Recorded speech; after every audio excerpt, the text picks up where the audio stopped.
call by the city council meeting at 7:30. Let's go to the podium and Mayor Gary Taylor. I call to order this Grand Haven City Council special work session. It is September 4th. Can't believe it's September, besides the fact it's really hot. So Linda, would you call the roll, please? Vanessa? Here. Ruger? Here. Scott? Here. Fritz? Here. McHale? Here. We have several items on our work session agenda this evening. Number one is our 2019 street surfacing plan update. So we're going to ask Derek to come up to the podium and tell us what their plan is. Good evening, Your Honor. Derek Gaddis, Director of Public Works. So we've been here a few times this summer with resurfacing plans and lists, and I heard from council last time I was up here that they wanted one that was more comprehensive than what we had to date. So I put together a memo here outlining what I'd like to do this winter, but also what we need to go and get done in the spring of 19. We've got monies budgeted for this fiscal year that takes us through June of next year, and our plan was to bid those streets, put that project together this fall and winter and bid it, and then start first thing in the spring. So here's the plan. There was a couple streets that were named last time. We looked into those. We got some estimates, and our staff still believes that these are the streets that we should be attempting in the spring. And then I would implore the council if they could find extra monies. I'd like to do all the streets, but Every one of them. but if there was some extra funds available you'd like to set aside, you saw the costs in my memo for those particular streets. All right. Any comments on the streets that Taze, Howard, Sherman, Doris, Court, and Woodlawn that our Public Works folks have identified as needing of more immediate attention? Nope. I think if that's what you guys come up with, I'm fine with it. So yeah, you guys reevaluated it again and looked at it. So you know, if that's what you came up with, I'm going to go along with it. Yeah, thanks, sir. I'd say the same thing. Thanks for taking a second look. I appreciate the comments that precede the graph or precede the chart with the streets that are going to be done in reference to Grant Avenue. I think the only clarification that I'd like is in the where it says Grant Avenue from what is this, number 3? Grant Avenue from Beacon Boulevard to Beech Tree is currently in the capital improvement list for reconstruction. I just want to make sure a sidebar conversation I had with Denny. It seemed that maybe that shouldn't have been on the complete capital improvement list because we don't need to do a complete rebuild of that street. As far as the water and sewer lines go, there's just a certain section that needs to be addressed, and I wanted to make sure that that wasn't holding it up because it didn't sound like that actually needs to be done. Okay. Are you familiar with any of that? Or Well, I'm familiar with what's on the capital improvement. That was full water and sewer for the stretch. So we can relook at that, see if it really needs it again. And you know, that's also a street that isn't funded currently, and it's down the list of full reconstructs. So you know, resurfacing it, then you know, now even if it's going to be 8 or 10 years, might be the way to go. So yeah. Well, no, and that sounds good. And maybe Danny could speak to that at another time or now. But it sounded like I just don't want that to be pushed off because there isn't money, and the capital infrastructure improvement for the capital improvement. What is it called? Ferry Street. Capital improvement plan. Thank you, capital improvement plan. And I just don't want to keep kicking that one down the road as it gets worse and worse. I think we're good with these ones. I'd love to see Grant Avenue in summary on for next year or the next go around. Okay. Personally. And I like your comments about reevaluating, using the PACER ratings, using observations, using your tools at hand in order to come up with a good list, because we obviously can't do all the roads all at once. So we have to take them as we can. And I like the standard that you appear to have set in the last paragraph here regarding Grant Avenue, where if full reconstruction isn't likely to be funded in the next 8 to 10 years, and a resurfacing project would be advised. This is very much the approach we took with Columbus between Beacon and Ferry. Those two blocks were in horrible condition, and they needed a new sewer, and that was not in the cards, so we resurfaced it so that people would as our famous goat trail, as we often called it. But there was one that desperately needed resurfacing and was not going to get a reconstruction anytime soon. And if Grant falls into that category, then a resurfacing might make sense. But otherwise, you know, if reconstruction is needed and is in the cards, then it'd be silly to resurface. So I like that standard, and I think that we should keep that in mind as we look at streets which are on the capital improvement plan and which are on the resurfacing plan, and as we reevaluate it. So that piece I thought was very well put. And as far as the rest of the list, I think it very much reflects where we started before we started cherry picking streets. So yeah, let's take this in a very deliberate manner. I just want to say thank you for taking a look at it again, like everybody else has said. And I know from fact, from being here as long as I've lived here, is that things do change, roads do get worse, or they even some that we never thought were going to be that bad over the winter do get bad. So by just taking a look at it every periodically, like you say you're going to, is a good thing, because you might have a list now, but that list will definitely change. Some of those roads get a lot worse and a lot more beating. It depends on the traffic flow, how heavy equipment is going hauling down that road. So I'm very satisfied. I was satisfied last time, but I'm satisfied still today with what your direction that you want to go. So thanks again, Derek. Yep, we have a certain amount of money, and so we have to stay within those parameters. And trust you guys to make the best decision about where to go next, so. So what we'll do is this winter, as I said in the memo, we'll take the PACER ratings, we'll do an evaluation, and to see, actually I've employed Abbenmarsh, is gonna help us out a little bit on an asset management system that I've laid out here. And so we'll do that this winter, and the next spring, while this is actually being resurfaced.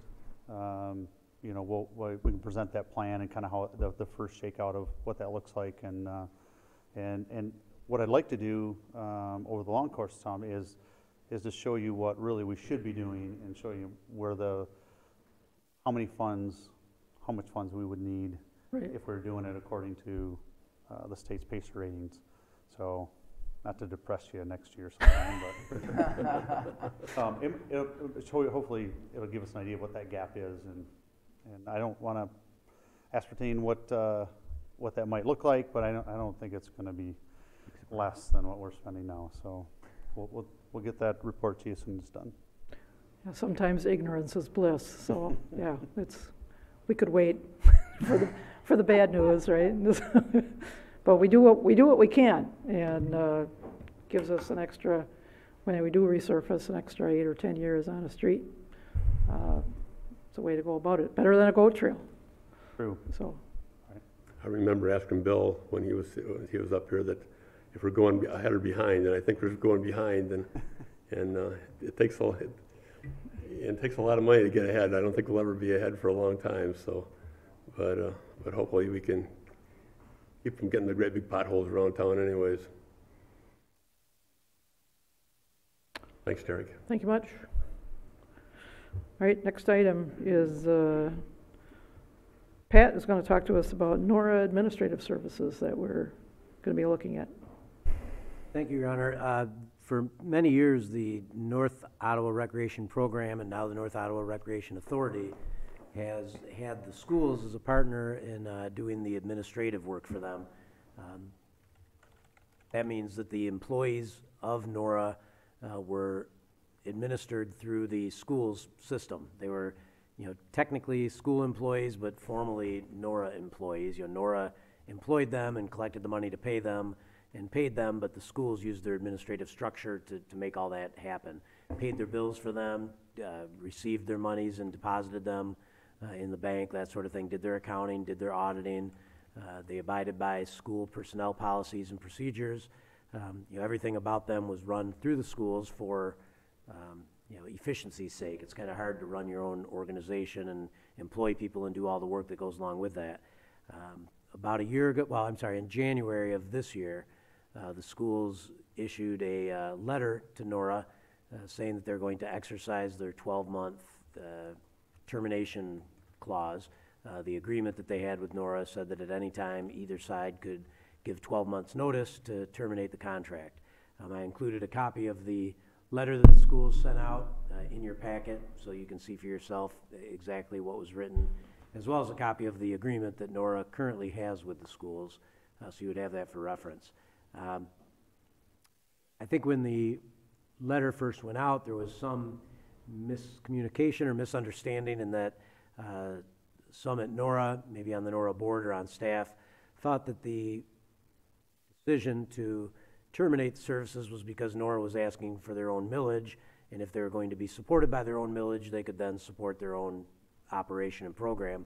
So when it was determined that there would not be a millage sought in 2018, perhaps that meant that there wouldn't be a termination of the agreement. The schools got back with Nora and said, no, that's not the case. They still wanted to terminate the agreement, and it would be effective January of 2019. So the Nora staff asked the city if we were able and willing to provide administrative support services. We currently do so for other authorities, the Sewer Authority, Harbor Transit, Main Street, Dispatch. We currently run their programs for them and just run the numbers through the city, and they pay us for those administrative services. And those economies of scale do help us overall support all of the city staff and all the things that we do. So they're not a bad deal for the city. They're not a bad deal for the authorities. I think the authorities get a more cost-effective way to run their administrative services, and the city gets a little extra revenue to help support our administrative services. So I do think generally these agreements that we have with these various authorities are good for everybody involved. It's an effective, efficient way to use the tax dollars that we all collect from our various sources. So we took a really close look at what would be required. We looked at how we currently spread our administrative costs, and we use a formula. Every year we update that formula, and I think you're all somewhat familiar with that formula. And we spread those administrative costs among the many different departments and authorities that we provide administrative services for. And we looked at that. For the Nora group, it would be somewhere in the $25,000 range if we just plugged their numbers into the structure that we currently have. But we looked at the reality that the first several months of this agreement would take a bit more time than what we expect in the long run. So we proposed that we do the first 8 months at $30,000, and then after that, we just plug their numbers into our formula.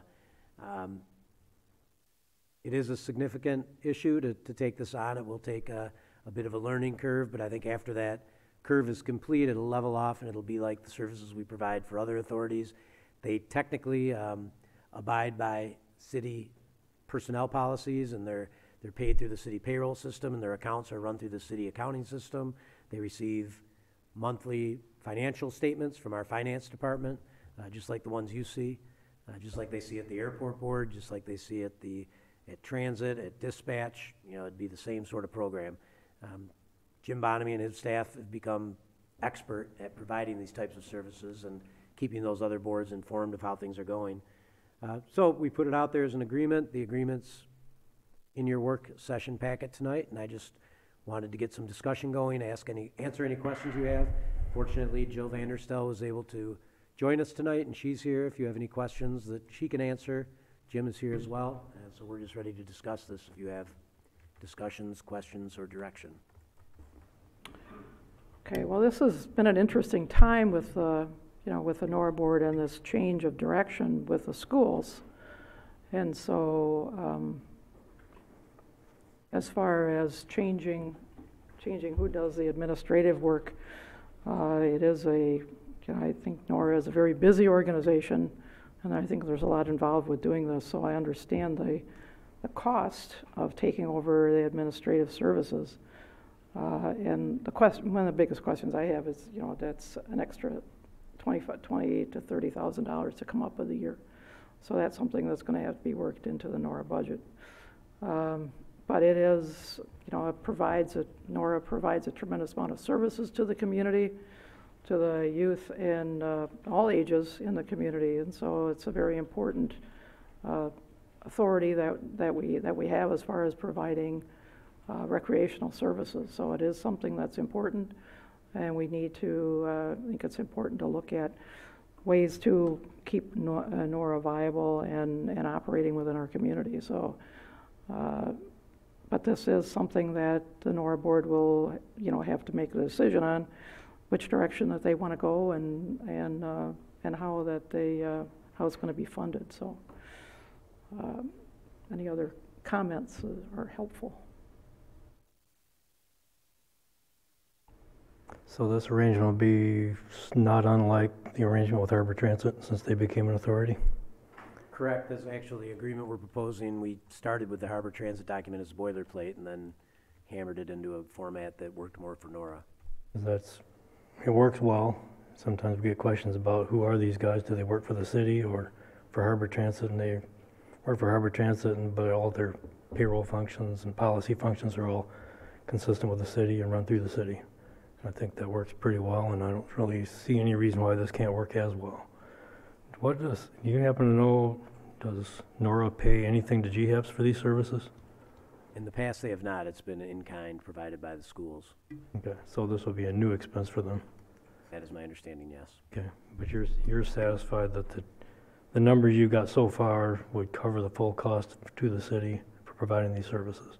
I believe so, yes. I think that's important that we recoup those costs. The only other question would be, do we need to staff up, or is this just a little more work that our staff can handle? I mean, if we need to staff up, would be a consideration. I think on the front end, during that initial period, we're going to be spending some additional time. Okay. You know, I will be, Jim will be, some of his staff will be, to get everything set up, because there are a lot of details and questions that we have about programs NORA is running. We need to learn NORA speak, you know, which the schools already know. But they have different reimbursement programs they work with, and they do a lot of work with coaches and officials that, you know, we don't want to put them on our payroll, but they've already got a system set up how they compensate those individuals and how they schedule them. We need to learn all that, and right now we don't know it. So I think on the front end, yes, there will be, which is why we're proposing $30,000. You know, it's around $4,000 a month on the front end, and then down to around $2,000 a month after we get everything figured out. So initially, I think we'll have some additional time spent, but I believe that our staff is up to the challenge. You know, we've got some really strong accounting know-how upstairs, and just general management know-how in the building that, and with, you know, the current staff has been there a long time. The director has suggested that she's going to retire at the end of September, so we'll squeeze her for all she's worth, but the actual arrangement would not kick in until January. So we'd have a bit of a learning curve and be able to hopefully consult with the existing director to try to learn everything by the time the transfer takes place. Well, I think having that time to work on it is pretty valuable. That way you don't have to just start cold. And I looking through the agreement, it appeared that any potential liability would be covered by NORA as far as any, whether it be injuries or other problems that might happen with coaches or referees or whoever. So the city wouldn't be assuming new liability. Well, we'll need to, that's one of those many details we have to work out to get a really good, solid answer on. You know, currently, Harbor Transit is under our insurance policy, and they pay us a portion of our insurance bill every year is assigned to Harbor Transit. For NORA, we haven't worked out that detail yet. We suggest in the agreement that they will obtain and maintain liability insurance. Now, they may do that through our carrier, or we may have to seek it somewhere else. We'll get a cost from our carrier, and I'd prefer if they were through our carrier, because that makes it a little easier for us to deal with just the one insurer. Recreation programs and recreation services are standard traditional things that municipalities do provide, so it does fall under our general liability umbrella. So I don't think it would be a tremendous shift in our liability cost when we're only talking about 3 employees. So by the time this becomes something that we would approve, you'll have that answer? Yes. Okay. Other than that, I think this will work. I think it's a good collaboration. And I think it keeps NORA from being high and dry without service, because this would be a pretty substantial undertaking for them to take on all the administrative costs on their own. Just a simple question, maybe. When someone mails a check to NORA for participation in a sport, would they then mail the check to City Hall? Okay. Jill's shaking her head no, and you're going, I don't know. To be determined yet.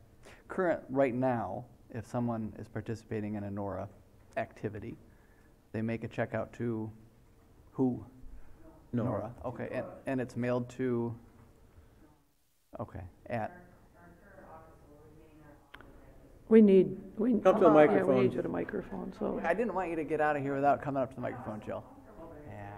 No, but otherwise you don't end up on the radio or anywhere, so. All right. Hi, I'm Jill Vanderstell, Northwest Ottawa Recreation Coordinator.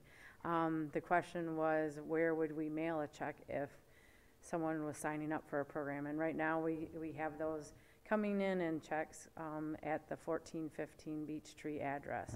That office space will still remain Nora's office space, has already been determined with the school system as part of their in-kind contribution. Okay. We have a lot of online registrations that take place too, so, and then we have a few walk-ins as well. Okay. Which kind of leads me to the follow-up question. It sounds like you're not necessarily looking for office space so much as we just want the behind-the-scenes administrative ability that the city can offer. Right, In at this order to- point, that is correct, Okay. yes. Okay. Yeah, at this point, the school is offering to continue that office space May because change. it would be another, if Nora office had to move, it would be another expense that they would incur, which is, again, not necessary, as the school is happy to keep Nora offices right where they're located, so as part of their in-kind I just want to contribution. point out that the rec department did start with the city of Grand Haven and has grown tremendously.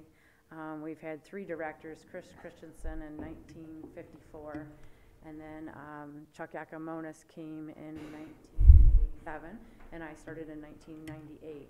And through the collaboration with the city and the schools, it has been amazing as far as getting our programs and establishing all the things that we do and being able to service our residents, and the collaboration with the other 3 municipalities as well. So you were exactly right in saying that the collaboration is very important in the effectiveness of providing this cost-affordable recreation to our residents. So if this goes through, we can say welcome home. Oh, thank you. Thanks, Jill. Yeah, I was just gonna. Before you leave, is there any other, anybody else have questions for Jill while she's at the microphone? Well, no, I was just gonna repeat what she said. I was gonna say the same thing, because I remember when I was a kid starting, it was the city of Grand Haven had the recreation department, as Pat was stating earlier, a lot of places have that. I remember Chris, I worked for Mr. Christensen for many years, and I do remember it being city, and then I remember moving in with the school and how the transformation and all that occurred, which was, it's a great collaboration. I'm sorry to hear about the school. I was reading a letter from Mr. Ingalls and saying about the property from donated to Grand Haven Township, but that's Grand Haven Township. I don't even know if Nora's involved in that property at all. From my understanding, they were going to do their own thing on there. And when I was on the board, I was pushing to get a millage. And I encourage you guys to keep moving forward and try and get a millage and try and get it together so that we can have recreation for the whole community. When we get everybody together and do it as one, the pot is so much bigger and so much greater that we can offer services to a lot of people that need to be connected after school, or older adults that cannot get out and do things. Nora provides those opportunities for them at a reasonable price, and we need to make sure that we can still enjoy that. Recreation is probably one of the biggest things that we need to offer around here, because we have so much to offer for everybody else here, but we need to make sure that we get the ones that do not have the capital to spend to go to a private club or another organization of some sort. They don't have that kind of money to participate, where Nora would fill all those gaps in that. And also, I remember our whole model when I was on there was keeping kids connected after school. My brother was on the school board, and he told me he went to a lot of these seminars and stuff at different colleges and had to learn about how to keep kids in school, and recreation was a big thing that they kept saying. Keep them connected after school, because then once they have that idle time, you lose it. And we've been very fortunate that we have Nora to put on these nice events and different sporting things for kids to do after school. So I want to say thank you to the NORA board and everybody that's involved in it for making sure our young adults are still connected and still doing things besides sitting at home and playing with their Xboxes or whatever else. You know, making sure they get out and do things. So thank you so much. I don't know where you're going to get the money from because I'm not on the board anymore, but I do know that before you guys even open the doors, you're already in the hole. And you guys have been we've been very, very gracious of putting a lot of programs on that we could support all this. So kudos to you, and I'm sorry to hear that you're retiring. That I say anyone that's wanting to write a check as a sponsor or donation to our department is welcome to do so. Oh, please do so. Help out. We do about 30% of our revenue comes from municipal support, and then the other 70% is from sponsors and participant fees. So that's pretty much how our budget runs. But the Grand Haven Area Public School is looking forward to joining the Recreation Authority as an equal member, and so they'll have 2 representatives on the board as well. So we're going through the process of rewriting the Articles of Incorporation with the state of Michigan, and as Jerry mentioned, that'll go all to the NORA board as well. I wish you guys luck. And Thank you. it sounds like, from my fellow colleagues, it sounds like it's going to be a pretty mild transition. I know you guys have a lot of financials already set and different programs in that. I think our staff, I have complete confidence in Jim and his staff. They are very, very competent up there. They do wonders. That's why I always say they do wonders up there. Not just one person, it's a whole group up there. They are very, very good. So, Well, and I do have to acknowledge my recreation assistant happens to be here tonight, Lisa Dora, who does a lot of our accounting and preparation for financials. And we have a pretty smooth system, and I think the transition will be really smooth. So I'm looking forward to it. I have to agree. It'll work out very well. So I'm in favor of this. And I think we have, the NORA board has the next 2 years before the next election that they can put something on the ballot to say, well, this is, to actually make that a reality, to get something on for services that people can afford, and maybe to take the place of the amounts the communities, give every year, to look at how to refinance this and into the future. So I think the board has got a couple of years to work on this, figure this, what's the best way forward, and make NORA bigger and stronger. So I think that's our assignment as we go forward. So look at it's an opportunity. So, all right, thank you. And our last item, underground electric contributions. So Pat, to tell us where we are with this. Well, as you are very aware, we're continue to seek ways to finance the underground placement of utility lines on Harbor Drive. It's underway now. You may have noticed the detour signs and the construction activity on Columbus the last few weeks, and we'll be getting out into Harbor this week. The overhead utility line question initially, some months ago presented itself as a rather urgent matter, but the BLP agreed to bury conduit throughout the length of the project so that it relieved the urgency. We will have the conduit in place beneath the street when the project's done, and the distance between Franklin and Howard, those 3 blocks on the I guess the southern end,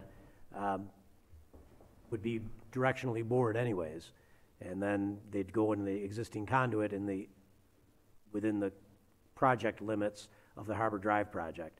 So what that's to say is that the urgency has been lifted. We have a little bit of time to work through this funding riddle, I guess, and try to come up with a solution that suits everybody. We continue to work in that direction. The BLP board did agree that they would cover up to 1/3 of the cost. The discussion earlier on when we first started this out and had a special assessment presentation and we began down that road, you did have a public hearing, and there seemed to be general support for paying up to half the cost by the property owners on either side of the street to get those underground. So that left about 1/6, or, you know, $150,000 plus of cost unaccounted for. And that was including a presumed allocation from the Coast Guard Festival. The Coast Guard Festival currently pays several $1,000s each year to have electricians and the BLP come in and set poles on the water side of harbor so that they can have all their vendors hook up.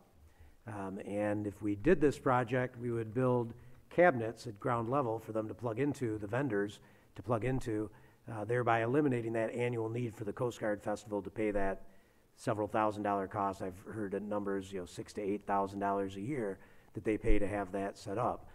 So I talked to Mike Smith, and he said they would be willing to participate because we could present it to them in a way that it saves them money each year. It also gives us the ability to maybe finance this up front and let them pay us back over, say, a 10-year period. So we worked that number into the budget. And then also the Zephyr representative sent an email following your last meeting saying that they would be willing to consider increasing their contribution. So taking that into account, we've got the number now down to around 111,000. We're short. There are some alternatives out there available. I don't think there's any crushing urgency other than keeping this on your agenda, keeping it a current topic of conversation. I'm afraid that if we let it slip back to the back burner, it tends to get obscured, and I think the property owners who really want to see it happen don't want to see us lose sight of this, and you know, so they'd like to keep some urgency on it and get a decision sooner rather than later.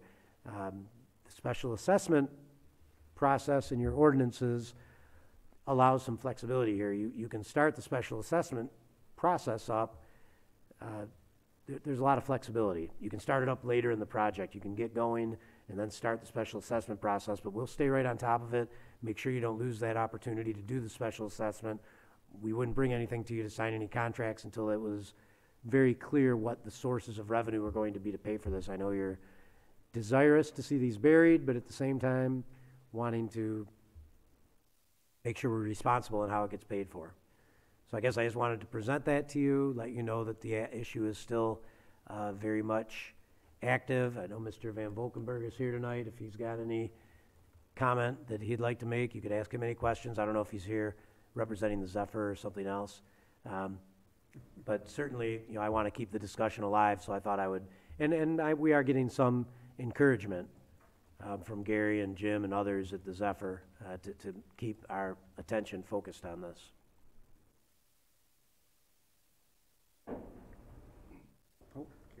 And this, this amount is to cover from Howard to Columbus, the entire amount? Yes. I would just like to confirm the Zephyr commitment, as stated in the letter to you. Funds are available, and there were some other options that possibly we could help with in funding, finding a local source for a possible loan so we could get the thing done while the costs are low and the traffic and everything is at a standstill right now, I can tell you that. And I would say that I talked with Realtor Sandra Gentry, and she allowed me to use her name and say that the resale properties, because of this community betterment project, will be increased, thereby increasing long-term tax revenue. Any questions? Thank you. And I remain interested in affirming City Council's direction that you want us to keep looking for sources and coming up with solutions. And I think with that moral support, you know, I do think we'll end up coming up with a workable plan that will cause these to go underground. Now, whether it will be this year or next year, you know, I'd like to keep that urgency in front of you. And I know you're not willing to just write the check, but I think there are some other alternatives that we ought to continue working on, and if it's like any of the other projects that you've set your mind to, you eventually do get it done. Right. I just feel that it's, you know, it's to find outside sourcing, you know, or to get, or to even ask the BLP to take on a greater burden since there are electric lines. I don't think it's fair to ask all the taxpayers of the community to help pay for the burial of lines for a couple of blocks. I think there's got to be a better way to pay for this than to put it on the general taxpayer. So that's the reason why I don't think, even though it's a benefit to the entire community, you can say, to get these out of sight. But again, I could bury them on my block too, but I'm not going to ask anybody to pay for that. So, any other comments? Yeah, to some degree, I agree with the mayor's comments that, this is how I would phrase it, is that those who benefit the most from an improvement should be those who are willing to stand up and contribute the most for that benefit. And it is,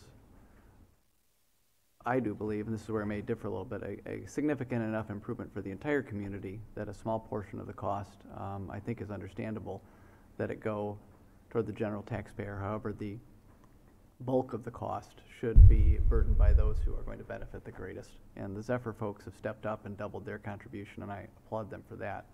That's right in keeping with that concept and belief that I have.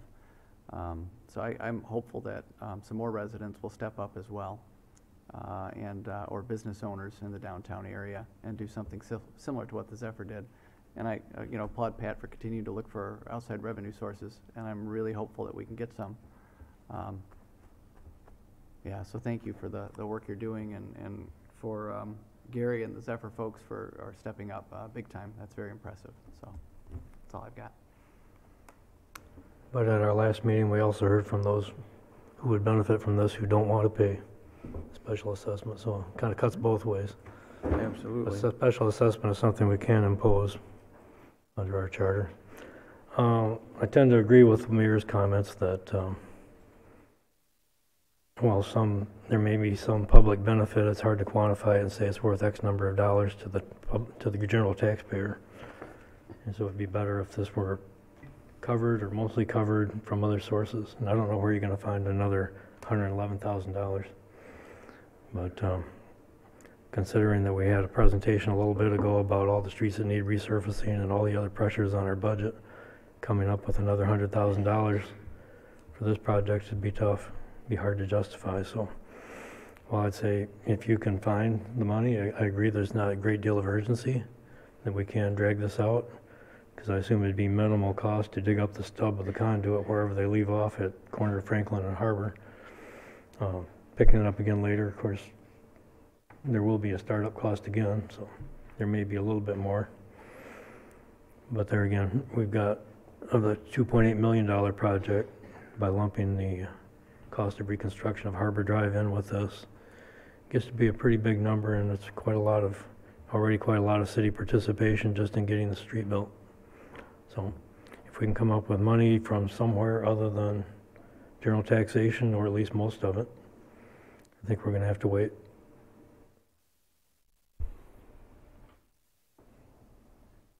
Anyone else? Well, I just agree with you guys. We have our project going right now, and we're already over budget on that to start out with, so I don't know where the money's going to come from. We forgot to put the traffic light on there, which is a great, enormous cost for us, so I think we just drag it out a little bit. At least we got everything started for it. We put in the casings for them, and we can just keep looking. But, and I have to agree, there was people here also that stated that they were not in favor of it in their association, which was just down the street, so I just wait and see. I'd like to see it done too, but I don't want to spend money out of our funds either to pay for that. Like Bob said, we have a whole list of things we need to get done at our infrastructure work, and underground electric's not one of them, so we need to come up with some other funding somehow. But as much as I'd like to see it done, I don't want to spend money that we can use for our own utilities to taken care of in our streets.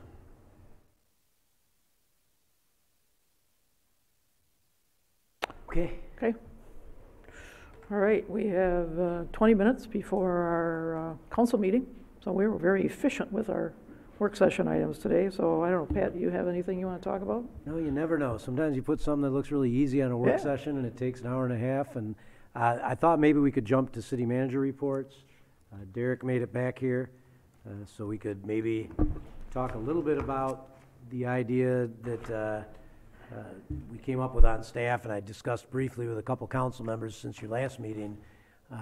Been a lot of discussion on city council over the years, primarily coming from Denny, about our sewer tap fees, with staff saying we really ought to maintain an approach that is a $5,000 per tap fee for anybody wanting to tap into the sewer system, and let Public Works work with that and work with applicants to see if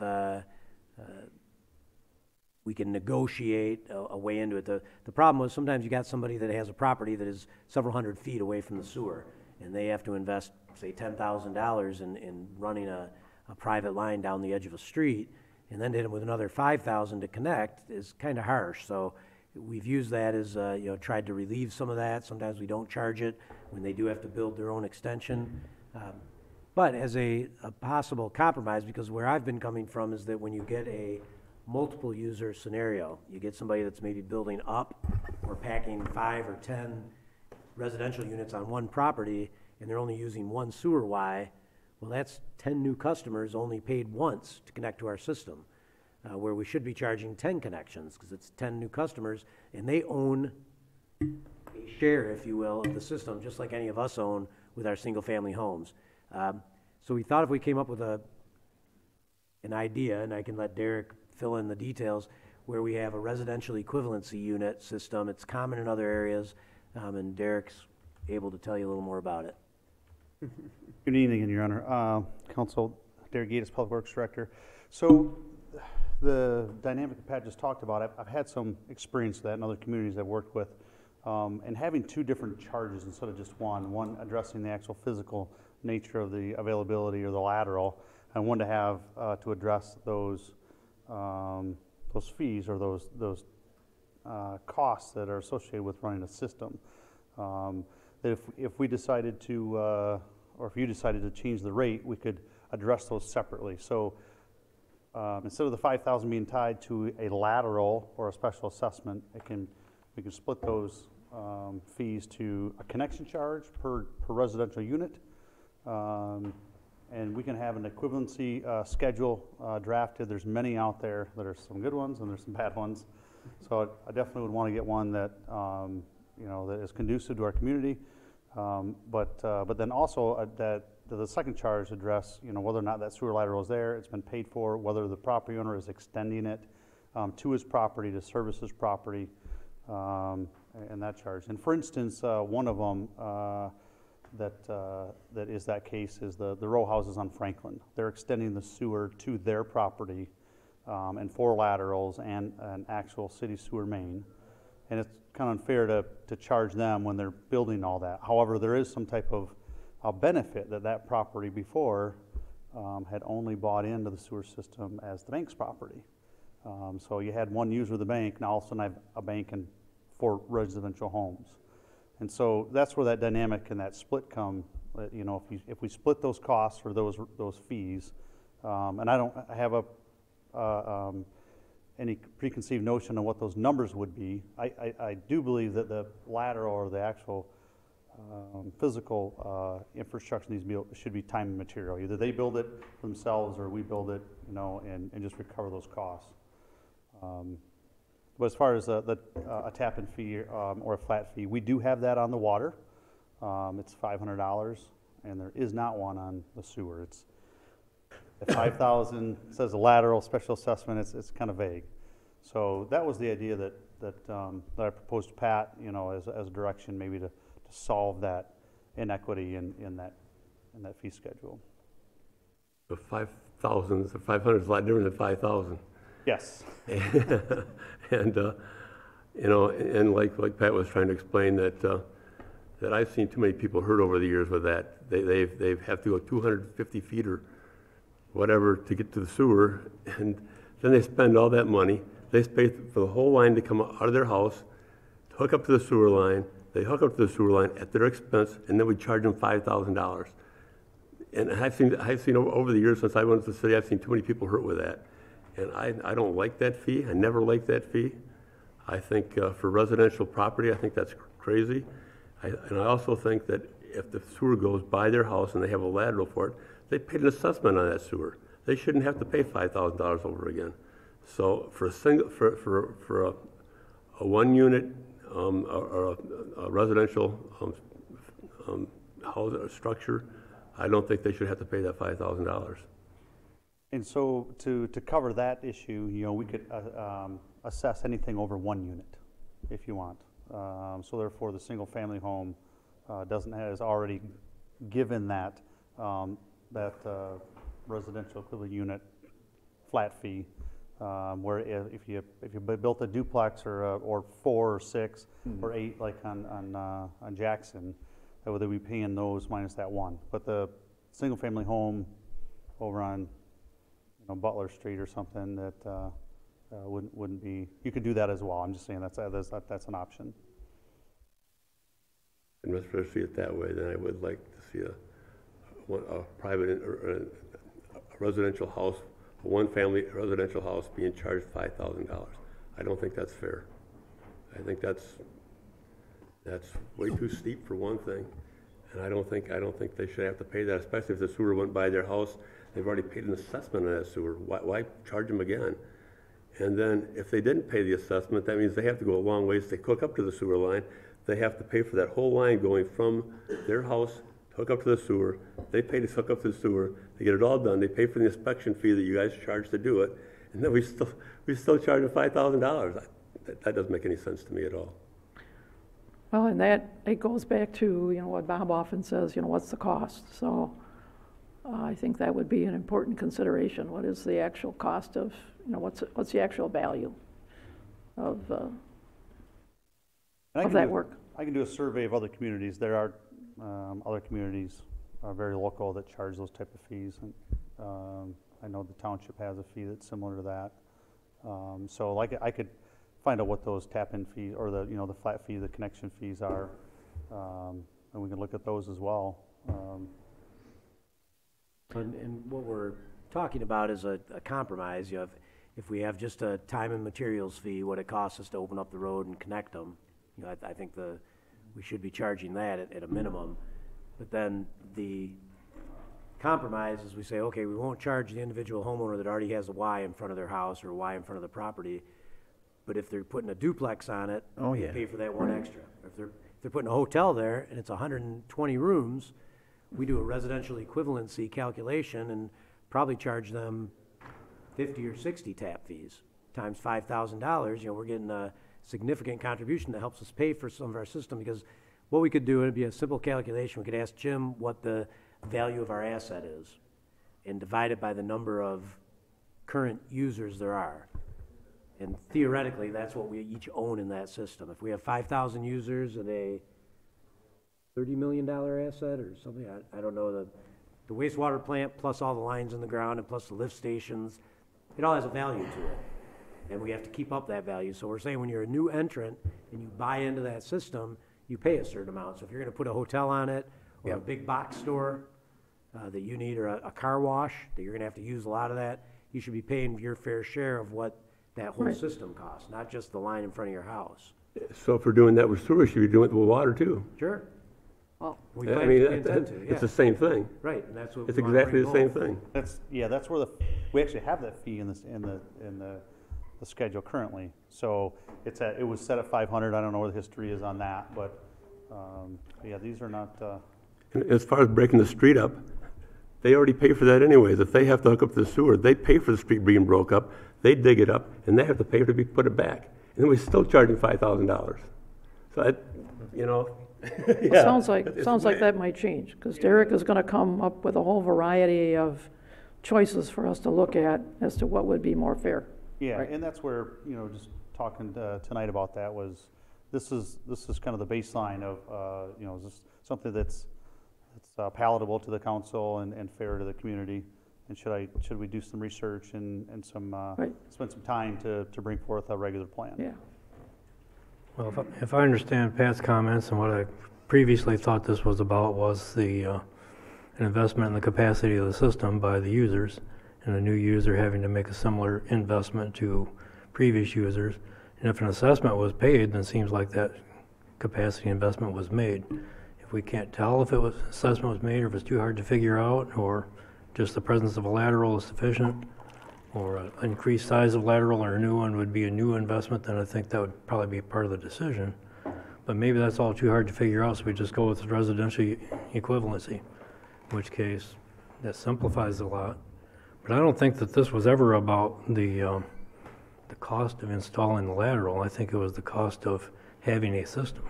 That's also why we charge a ready-to-serve charge on our operational fees. It's part of maintaining the system.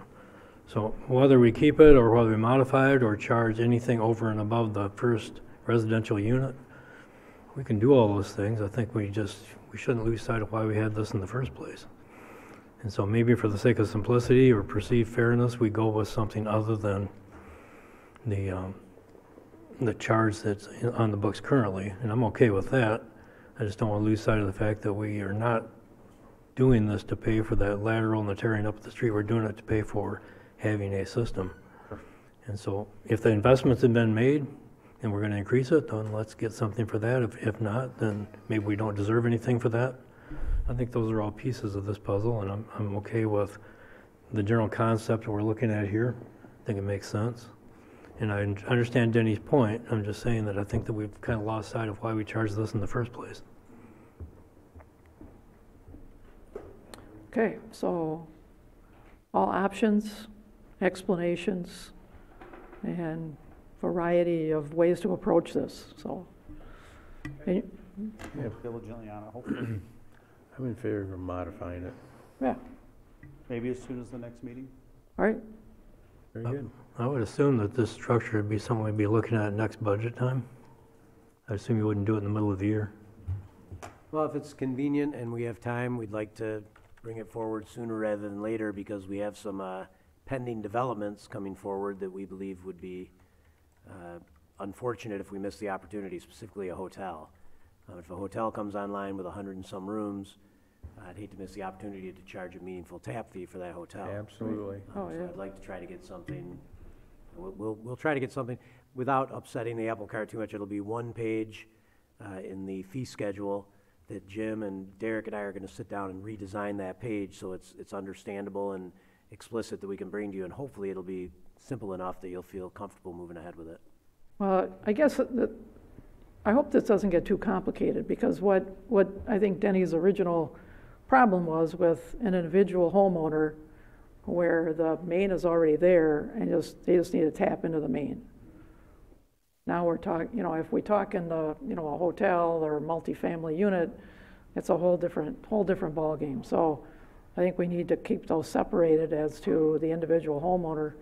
That shouldn't be overly burdened with if all the infrastructure is already there and you're just hooking up. Yeah, As exactly. opposed to a lot of these new, the new apartment buildings, et cetera, that are coming in. I mean, that's a whole different story, so I don't think we should mix those up. Okay. I think it all come down to, talking with Denny, it all come down to is that state law requires if you're in so many feet of a sewer, you're mandated to hook up if your septic system fails or whatever, you're mandated to hook up. And that's what happened to these people at one time. They were within the 200, was it 250 or 200 feet? 200 feet, yeah. 250 feet. They were in that range, and it cost them, it was just an older couple, and they had a long way to go. They paid to open the street, they paid to hook up, and they had to pay it, and they also, it was devastating for them. That's what brought Denny's attention to all this, and I have to agree with a little modification, and we can make it a little more palatable. I don't know how many more circumstances we'll have in the city of Grand Haven, but if they do, we can make it a little more easier for them, and also a chance and opportunity is if a big development does come in, we can at least charge them what we need accordingly. So I'm willing to move forward with it. If we didn't charge them, who would be paying for it? If we didn't charge the individual homeowner for tapping in to the sewer line, then, and there's a perceived cost to the system or a value or something like that, then who would be paying for it? Not necessarily, The current system owners would be losing the equity or value of the system, the diluting people that are their already there. share with no buy-in. I mean, us. I mean, me. Yeah. Yeah. Yeah, because we put the, Okay. That's all. when we put the system in, they usually charge the people already, even though they're not hooked up to them. They're already assessed on that for it. If they're not hooked up, they're still assessed for that system already. So now combined, when their septic system fails, we're requiring them to hook up, but they've already paid the assessment for that stuff to be there for them to be, they're already paid into the system. So I understand where Denny's coming from on it, so if they've already paid in the system and that's the way it goes, then they'll be full-time users.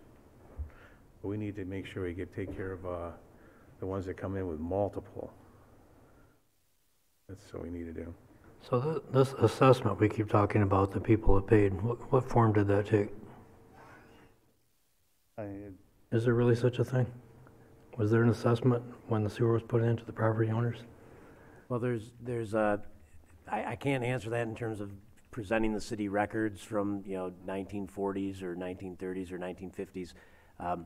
But there is a presumption that the current users who are being billed have paid for what we currently have out there.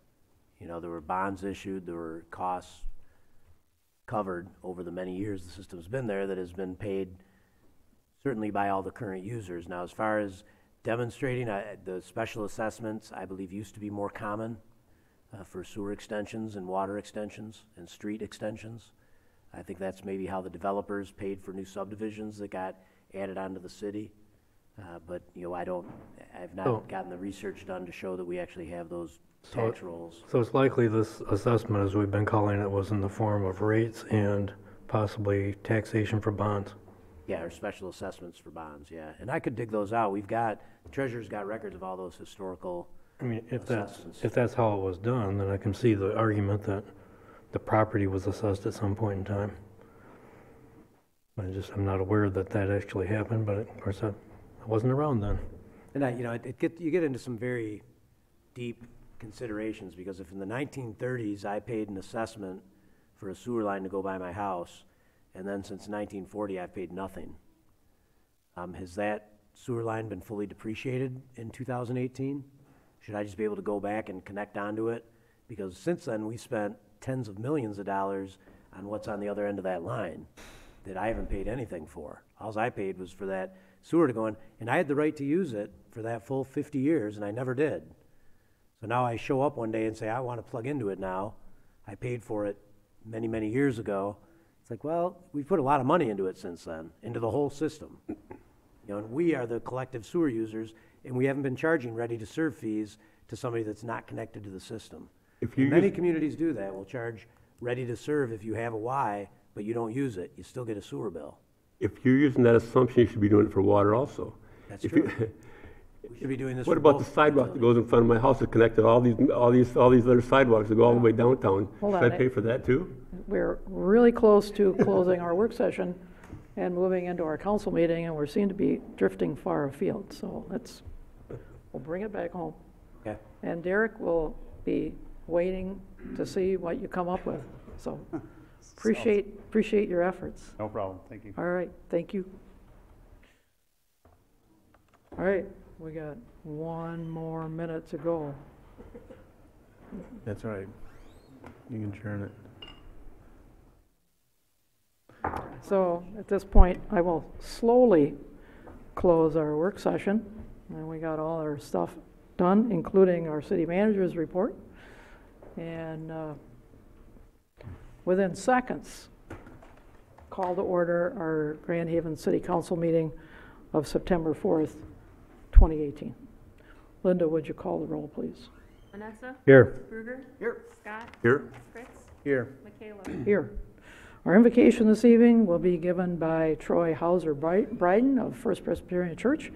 Please remain standing after the prayer for the Pledge of Allegiance. You pray with me. Eternal and gracious God, as we gather this evening, it is right to begin with gratitude. On behalf of all who are gathered here today, we give you thanks. Thank you for your many blessings, both those we recognize and those that go unnoticed. Thank you for life itself and for the health we need to fulfill our callings. Thank you for the ability to be involved in useful work and for the honor of bearing appropriate responsibilities. We give you thanks for freedom and for responsibility, and we pray that we would faithfully hold those in balance as leaders in this community. In the scriptures, you remind us that the citizens ought to obey governing authorities, since you have established those very authorities to promote peace and order and justice. So today I pray particularly for our mayor, Jerry McCaleb, and for our council members, Fritz, Bruger, Manetza, and Scott, and ask that you would graciously grant them wisdom to govern amid the conflicting interests and issues of our times, a sense of welfare for the true needs of our people, a keen thirst for justice and rightness, confidence in what is good and fitting, the ability to work together in harmony even where there is honest disagreement, and personal peace in their lives and joy in their tasks. I pray for the agenda set before them today. Give them assurance of what would please you and what would benefit those who live and work in and around our beloved city of Grand Haven. It is in your most blessed name I pray. Amen. Amen. I pledge allegiance to the flag of the United States of America and to the republic for which it stands, one nation, under God, indivisible, with liberty and justice for all.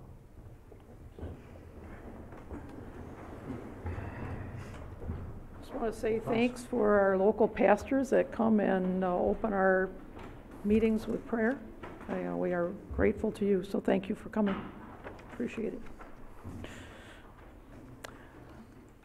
We have a couple of presentations to make this evening, proudly. And the first one, I'm going to ask Jeff Hawk, our Director of Public Safety, to come to the microphone and make our presentation to Terry Turkelson. Good evening, Mayor, Council. Jeff Hawk, Director of Public Safety. This is actually more of a recognition than a presentation, but I wanted to come tonight, and Terry's here to talk a little bit about his recent accomplishment at the Police Academy. One great thing about working for the city of Grand Haven is that you invest in your people and you're willing to make those investments, and it's always great when they so often bear fruit as they always do. And nothing could be more true than what Terry has just accomplished in representing the city of Grand Haven and the Grand Haven Department of Public Safety at the GVSU Police Academy. I want to first tell you a little bit, he got the Outstanding Performance Award from the Michigan Commission on Law Enforcement Standards, or MCOLS for short. MCOLS is the governing body for law enforcement licensing in Michigan. They set all the standards, training standards, in-service, pre-service training standards for all police officers and control all the licensing for police officers in Michigan. Michigan has quite an extensive system for licensing police officers, and it has evolved greatly over the last 30 years since I've been involved in law enforcement, and it continues to evolve today. First, just a little bit about Terry. He's served as a public safety officer 1 or a firefighter for 10 years at the department. He holds Michigan Firefighter 1 and 2 certifications, various other certifications and trainings. He also holds a emergency medical technician license through the state of Michigan. And I know he won't mind me saying this. He entered the police academy at age 48 years young. So I think just thinking about that a little bit, that says a lot about Terry, how ambitious he is, what work ethic he possesses, and how he is up for almost any challenge, because a lot of officers that are around age 48 are starting to think about the downside, and Terry was willing to take on the challenge of starting something new at age 48, which is quite impressive. A little bit about the police academy that he both endured and conquered. quite well.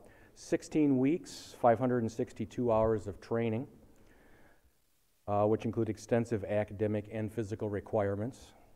And Terry was one of 43 recruits at the GVSU Police Academy in his graduating class, or he was 43 recruits strong. Not all of them made it. Some don't pass, some didn't pass. This is GVSU's 44th Police Academy. Some of the extensive academic requirements include studies in criminal law, criminal procedure, search and seizure, investigation, court process, crime scene investigation, patrol operations, motor vehicle law, traffic stops, traffic crash investigations. And there's also some physical skills that you have to be very proficient in: defensive tactics, firearms, precision pursuit, driving, emergency vehicle operation, and such. And also, of course, the pretty tough daily or almost daily physical requirements of both cardiovascular endurance training and strength training. Kind of like if you think of military boot camp, that's kind of like what it is. So they're pretty hard on them. They do some pretty difficult physical training, and Terry dominated during his 16 weeks. Here's a little bit about the award. Here's the purpose for the award according to IMCOLS.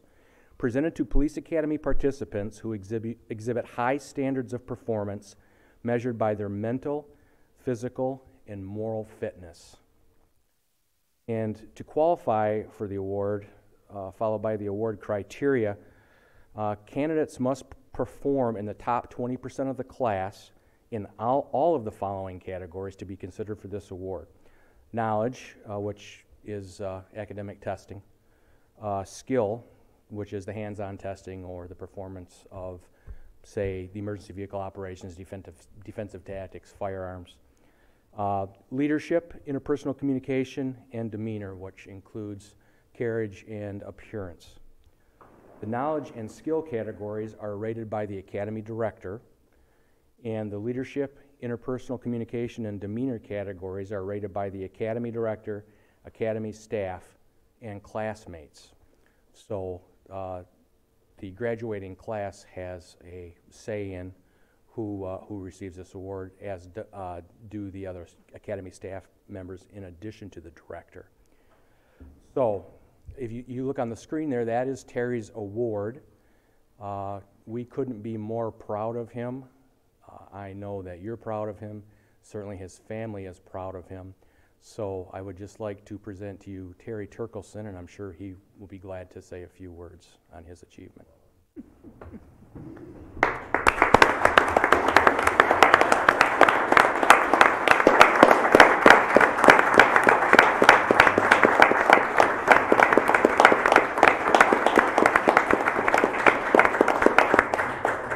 Thank you very much for Chief putting on the idea into both Mike and I's head to do this, and for the opportunity to do that, and for the city to back us. It's really wonderful for the city to be so supportive of their employees. So thank you very much, and I didn't die, so that's all right. Thank you. Thank you, Terry. It's good to see you, Chris. Our second item, so we thank you all for coming, is to Mr. Tom O'Brien.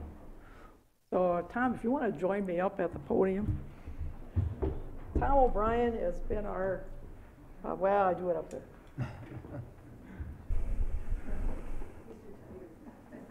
Got dressed up. He doesn't care.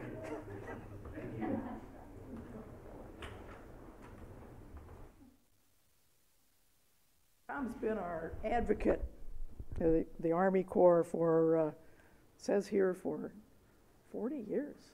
It has been a long 40 time. years. So I'm going to read this. Guy, it looks like he's only 20 now. So, well, I'm going to read this proclamation here, or resolution. Whereas after 4 decades of committing his talents to the betterment of navigational safety and access in the Great Lakes, Mr. Thomas O'Brien is retiring in September of 2018, and whereas Mr. O'Brien has received plenty of awards and recognition from the United States Army Corps of Engineers including 1991 Engineer of the Year for Detroit District, Detroit District Supervisor of the Year, Award 1997, Great Lakes and Ohio River Division Construction Management Excellence Award 1998, National Safety Lifeline Award in 2007 as an active member of the Great Lakes and Ohio River Division Project Delivery Team. And whereas Tom has been an important part of our local community, personally and professionally, having initiated, led, executed, or completed many projects that now define our city, including construction and reconstruction of the famous Grand Haven Lighthouse Connector Park, linking our downtown and waterfront park areas with the Lake Michigan South Pier and Beach, annual dredging of the Grand Haven Harbor, ensuring the continued delivery of construction aggregate materials, road salt, coal for our power plant, and safe, reliable access for tens of thousands of recreational boaters, and reconstruction of the Grand Haven South Pier, giving us a permanent foundation to protect our harbor and distinguish Grand Haven in a remarkable and honorable manner. And whereas Thomas O'Brien's expertise is now part of the DNA of the Detroit and Chicago district, having trained over 500 contractor employees by instructing the construction quality management course for contractors, and whereas his years of service have been marked by a natural relatability, I like that word, and Tom projects a friendly air and cooperative spirit that makes all projects safe, easy, and even fun. Now, therefore, be it resolved that the City Council of the City of Grand Haven hereby thank and congratulate Thomas O'Brien for his time, his commitment, and his efforts, which have made Grand Haven a better place for all. And beyond all this, Tom has tirelessly advocated for the City of Grand Haven in all our many projects. And I know that, Mike has been an advocate for our pier for a long time, and but we totally appreciate Tom getting it done. So we just thank you for all you do for us, and we are sorry to see you go. Thank you.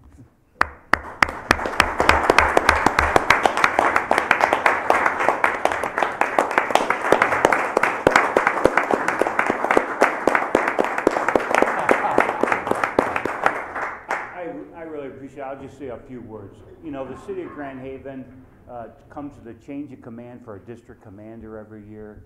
They participate in workshops that we have on reusing the soils here in Grand Haven for repurpose.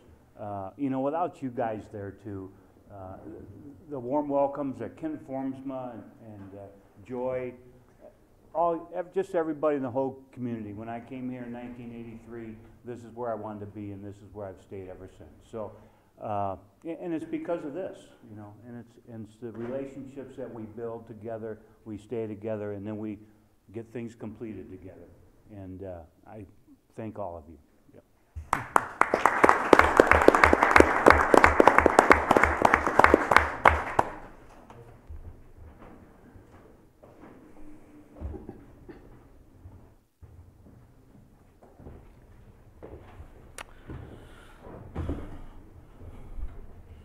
Alrighty. To approval of consent and regular agendas, are there any changes? I have no changes, Your Honor. I'd like to remove 13A, to put that on for a later work session. We can discuss that as a team. Okay. Item 13A, our new business with our wood contract. Is there support for that? I'll support that. Okay. Would there be a motion to accept the agenda as corrected? As Is that what corrected? we need to do? Without that one item? That's typically what we do when we pull something off. We just approve the agenda with that. I think we should have a discussion on this before we vote on it. Some people have some opinions and whatever, so I think we need to discuss it more. Okay, all right. Well, I don't object. I go along with it. Okay. So we have a motion and a second to remove item A, and we need to vote on then accepting the agenda without any other changes besides that. Accepting the agenda as amended. Yes, okay. Thanks. So we accept is there a vote to accept the agenda as amended? All right, Yes. yes. Support by Scott. Support by Scott. Yes. Oh, I'm sorry. Yes, Denny supported that motion. Sorry. Vanessa, Yes. Berger, No?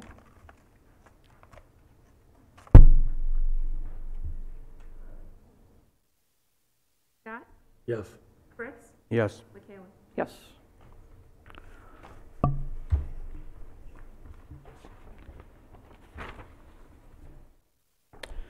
All right, general business, call the audience. This is one of two opportunities for the public to comment on anything that's on their mind. If you would like to address council on any issue, particularly those things that are not on the agenda, if you'd like to come up to the microphone, tell us who you are, and state your comment.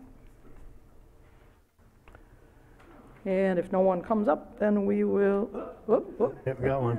okay. We got a live one.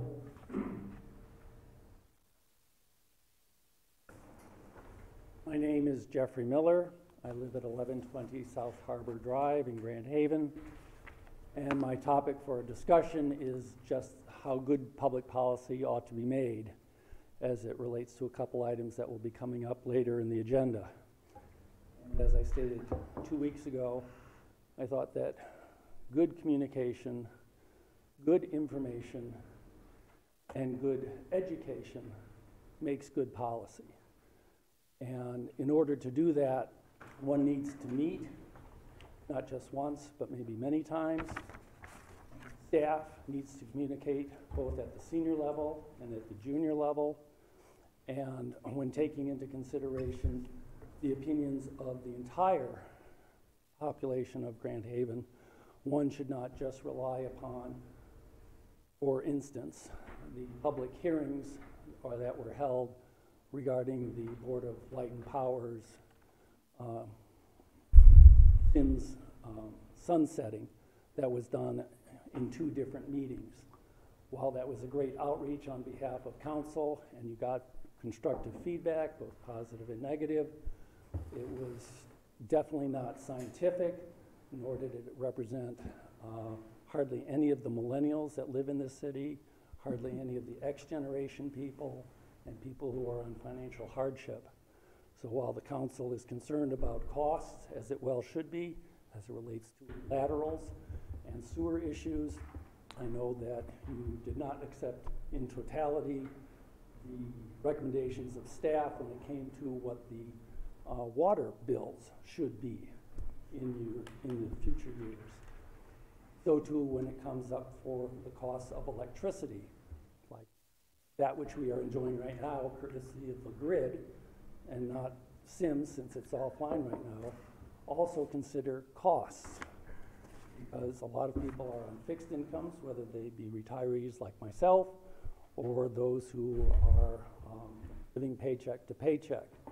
So haste makes waste. I hope that you don't have a sense of urgency, and that making good decisions over a longer period of time is better than making bad decisions in a short amount of time. So with that, I'll thank you and just sit back in the peanut gallery. All right, thanks very much. Anybody else like to make a comment?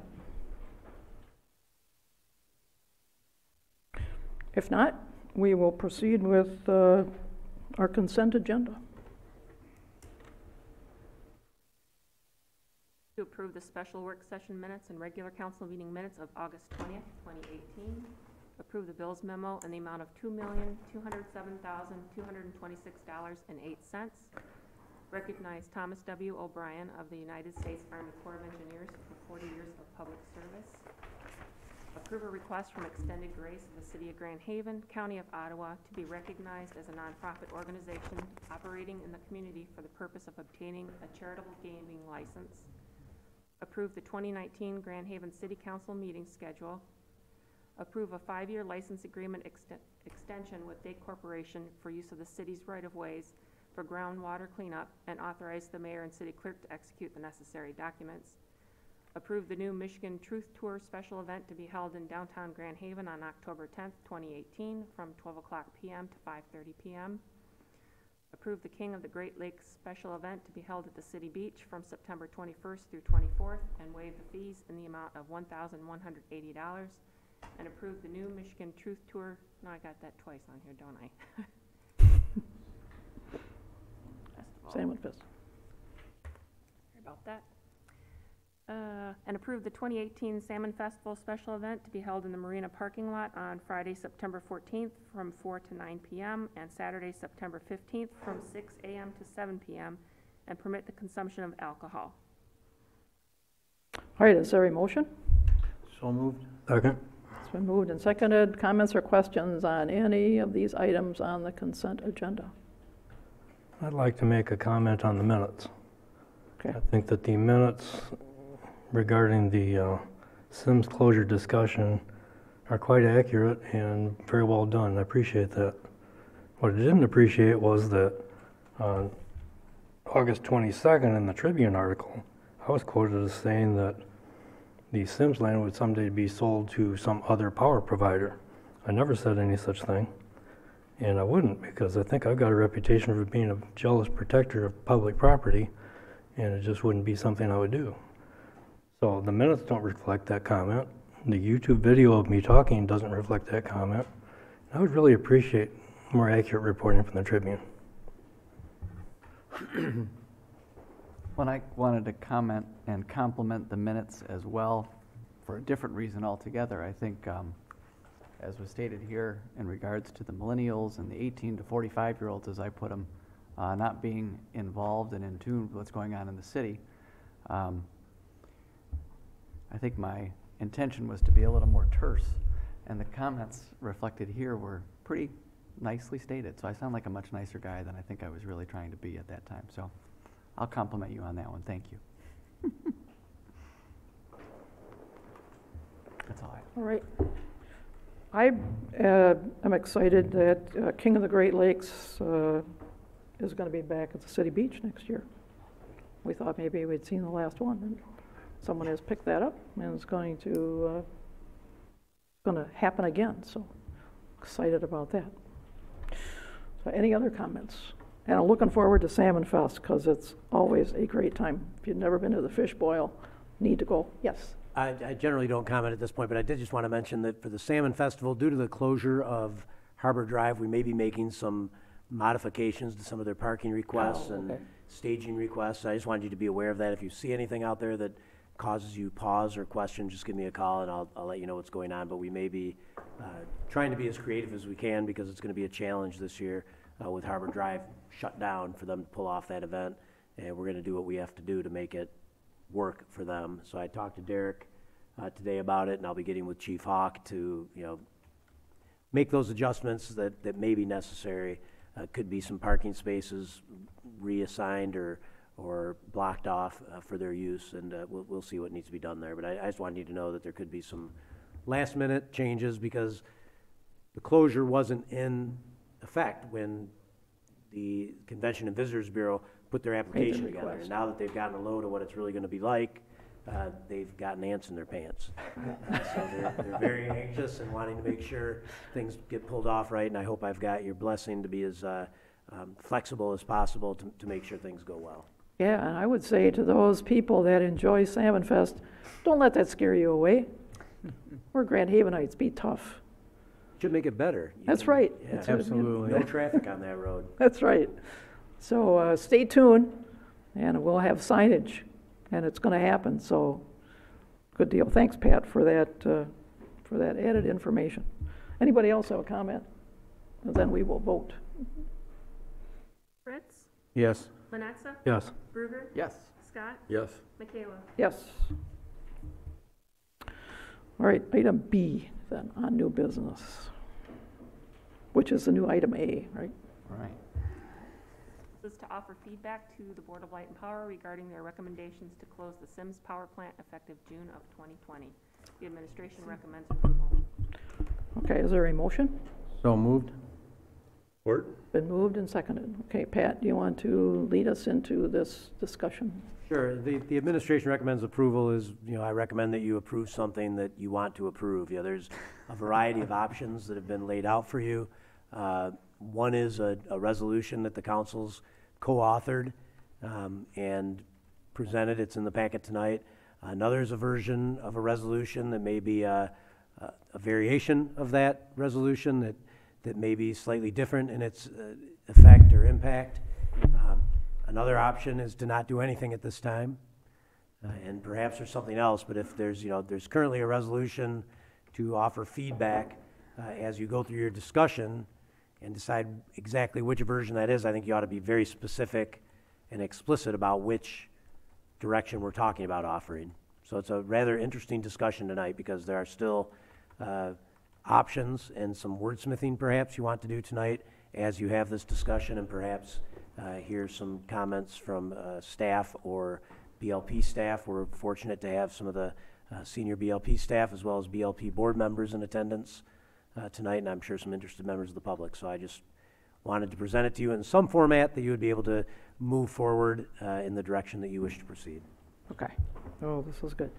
So we've had several meetings with the BLP. The last one was just several weeks ago, and the request was for direction. And so at that point, we put this together as the direction that the city sees as what would be good for everyone involved. And so I think that comes out as Resolution A. Then there are some changes to that as far as Resolution B is concerned. So let's have the discussion on which resolution to approve or not approve, or if there's anything else that we can do, or if anybody wants to wordsmith any of these,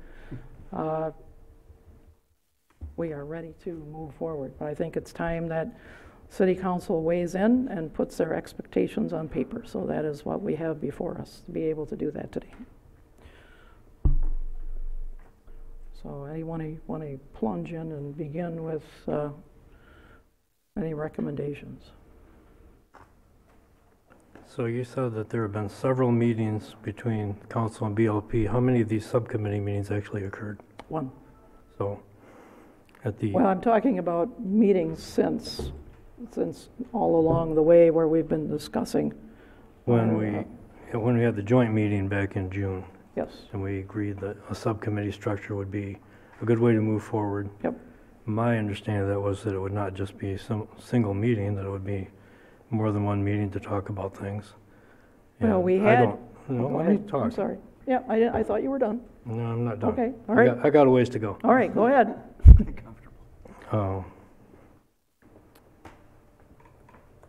It was my understanding that there would be discussion at the subcommittee level, and I think it's remarkable, and I think Josh alluded to it at our last meeting as well, that responsible and committed people from both sides walked out of that meeting with radically different take on what was said.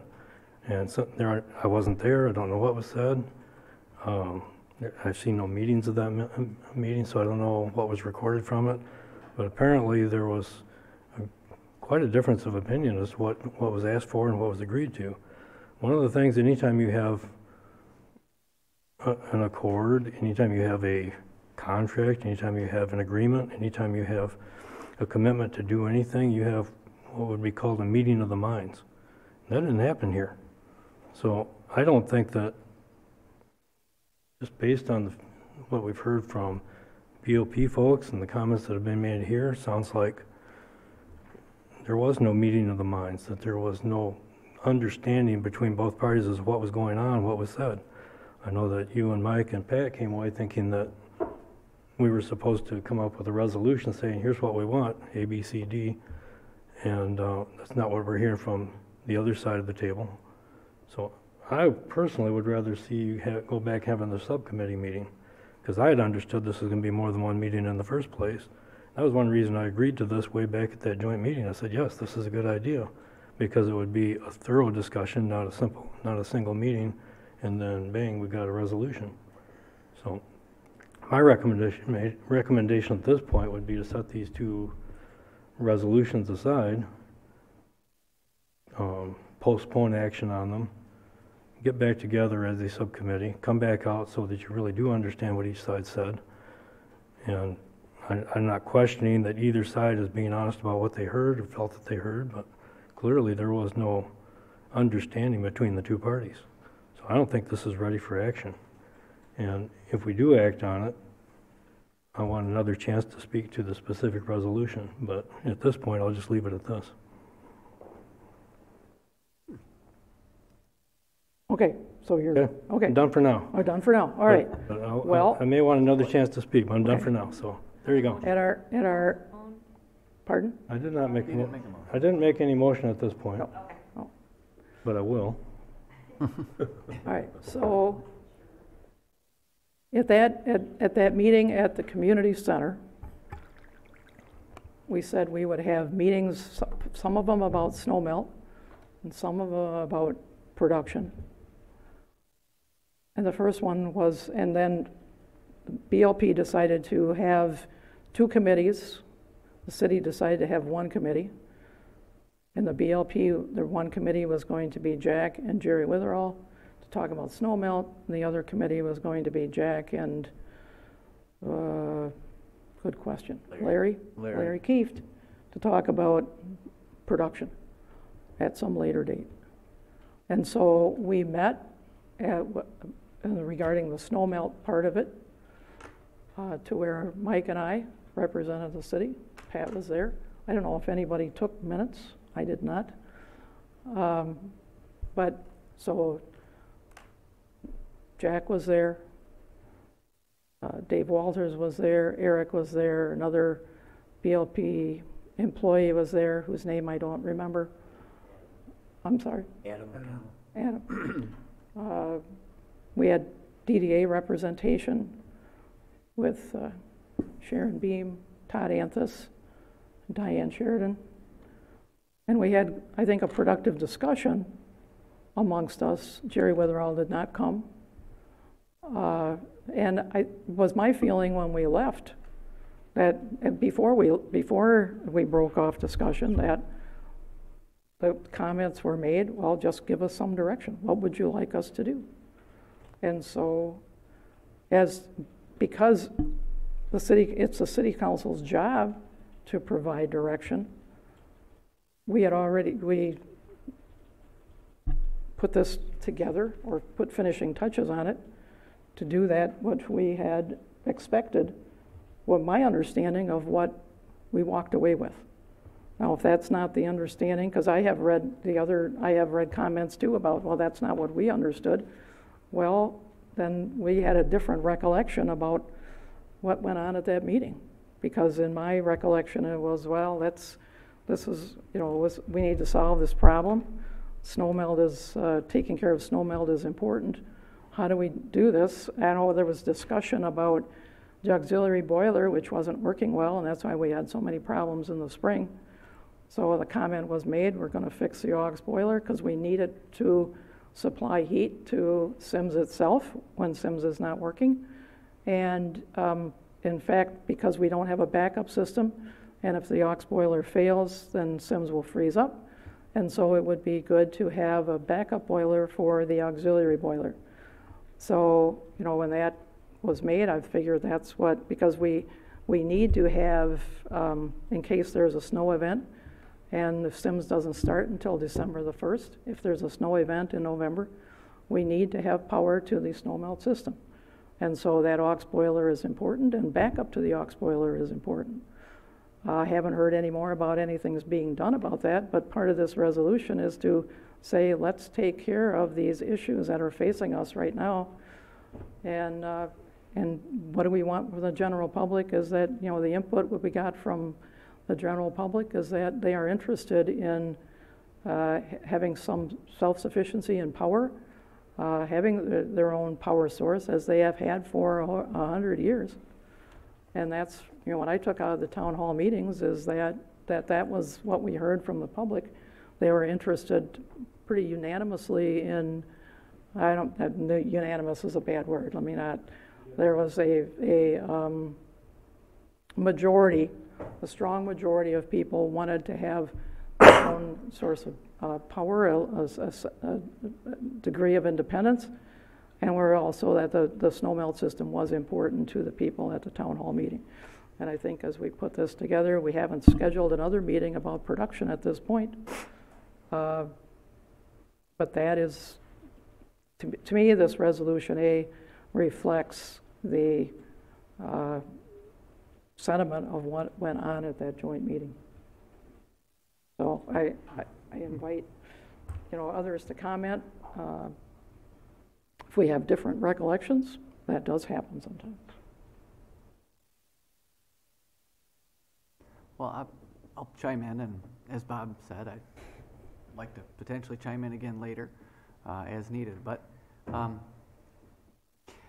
I was under the impression that Resolution A was partially drafted with the assistance of Bob, and I think he tweaked a few things, it sounds like, and worked on the language and wordsmithing.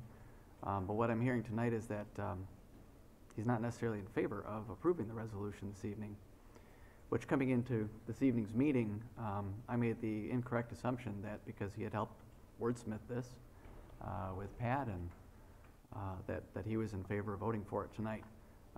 In which case, I came prepared with a different version, very similar, but a slightly different version, a slightly more like wordsmith, just to use Bob's word. I don't know if that was yours or not. With a few things that I'd like to see if we were going to pass a resolution tonight. Just one of the differences with my version is the 7th whereas, which is representatives from the Board of Light and Power, Main Street City Council met on July 16th, and the Board of Light and Power requested a written direction and other matters. I removed that just because there seems to be quite a bit of confusion about who said what and what the intention was of that meeting, so I wanted that removed. Just to clean it up a little bit.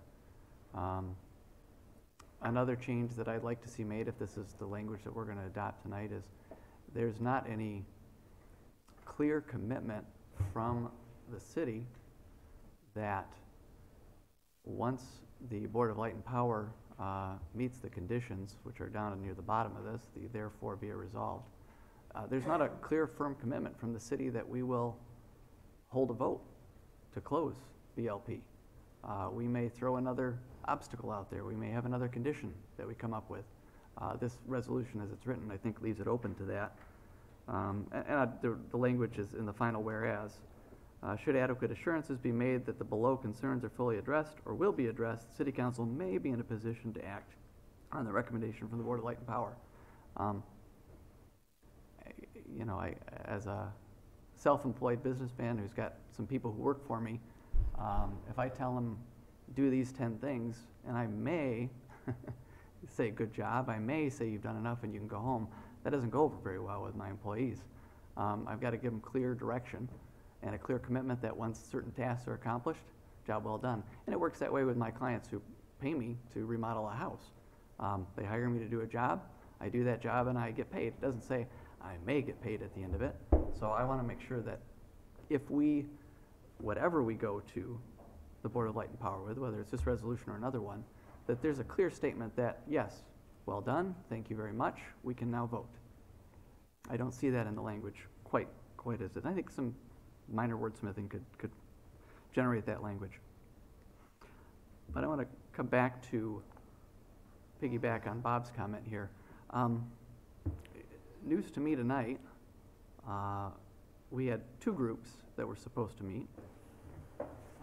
Jack and Larry, the representatives of the BLP, to meet on the production side with Jerry Mayer and Mayor Pro Tem Mike Fritz.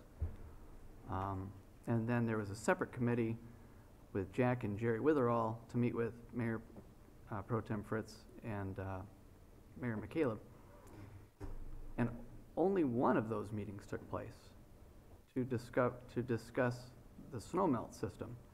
And out of that meeting from the snow melt system comes a resolution to close the Sims plant. But the power production people haven't even met yet. So I don't understand how we have a resolution to close the plant and And in this resolution, for example, it says, now therefore be it resolved, prepare a collaborative plan including input and support from the general public and city council to provide for local generation of energy to meet basic needs for energy and service areas, so on and so forth. That seems to me to be something that would come out of the power generating committee meeting, not the snow melt meeting. The second point is to continue to generate electricity and provide energy as a snow melt system. Okay, that one makes sense to me, that we'd be talking about that if at least there was one meeting. The third bullet point says provide detailed evidence of a commitment to remediate Harbor Island site. Well, if you talked about snow melt, you don't need to remediate the entire Harbor Island to deal with the snow melt. That's again a power production issue. And then the third and final point, it does get back to the snow melt system, which we need to sort out.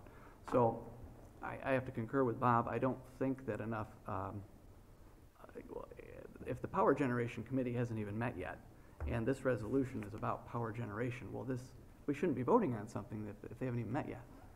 And don't get me wrong, I'm in favor of moving on from coal. I'm in favor of finding the next step. But if you form a committee, you ought to have a meeting before a resolution comes out to affect that. So yeah, if we're going to vote for this, and I know, and I think part of the problem is you need to get a diverse committee, a committee composed of diverse viewpoints. When you've got committee members who have only one viewpoint, the committee is going to be lacking in what it comes out with. That's if the committee meets, and the committee hasn't met yet. So I don't know. I can't vote for something if the committee hasn't even met yet. So that's all I've got for now. I'm sure there's other comments here, and I understand there's time, and we want to move this thing forward. And the BLP wants to move this forward. Heck, they've got a plant to close it. They've got to invest $5 to $25 million in it if we don't vote on it. But I can't vote if a committee hasn't even met yet, that we met with our attorney and we met in front of the entire community and said, we agree to meet with these committees and then come up with a joint resolution. So there you go. All right, thanks. Well, it's been since July 16th, I haven't had any word of any other committee coming forward wanting to do that. I had no offers. I don't remember anybody stepping forward saying, let's get this other committee to meet. I was under the assumption that when we left there, that the chairman said that he wanted some direction of some sort. Maybe I misunderstood him. Maybe he just wanted direction on the snow melt, but he said he wanted us to give him direction, and that is what the council is supposed to do. Is our charter tells us to give them direction.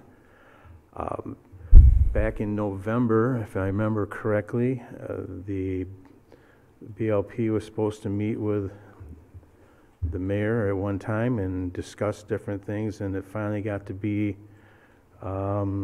let's see. February. It was in February, February 14th is when they had their board meeting, and that was when we found out about the closing of Sims. That's a long time period with no discussion whatsoever.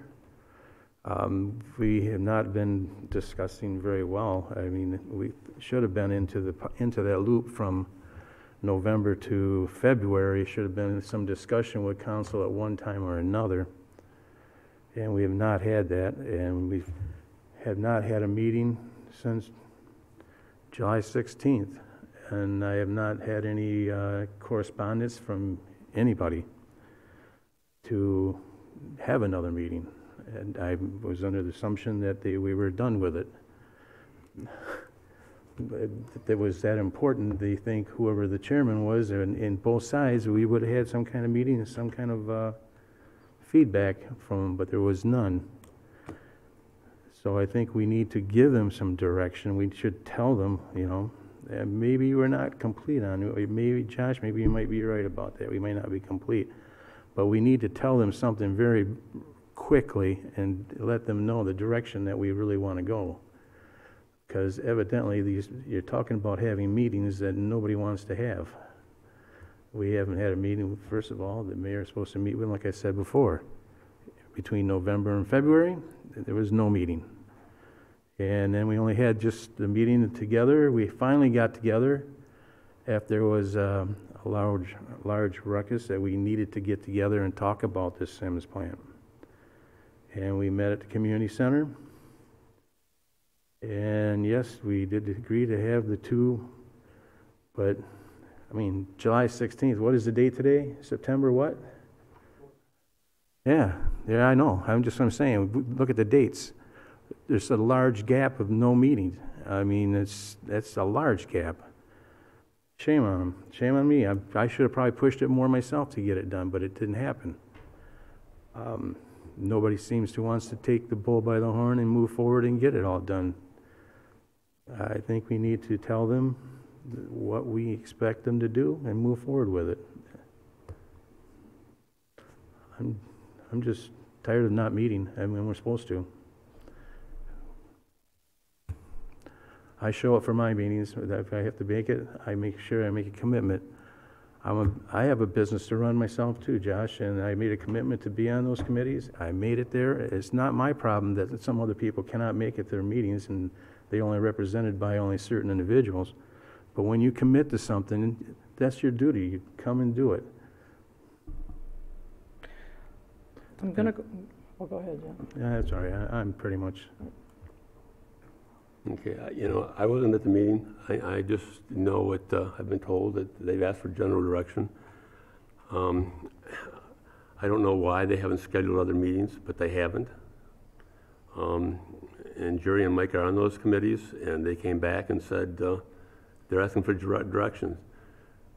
So we gave them directions. It's been rewritten, I think a couple times now, and I'm okay with the language here right now. I'm ready to get this thing going. You can't keep stalling this off.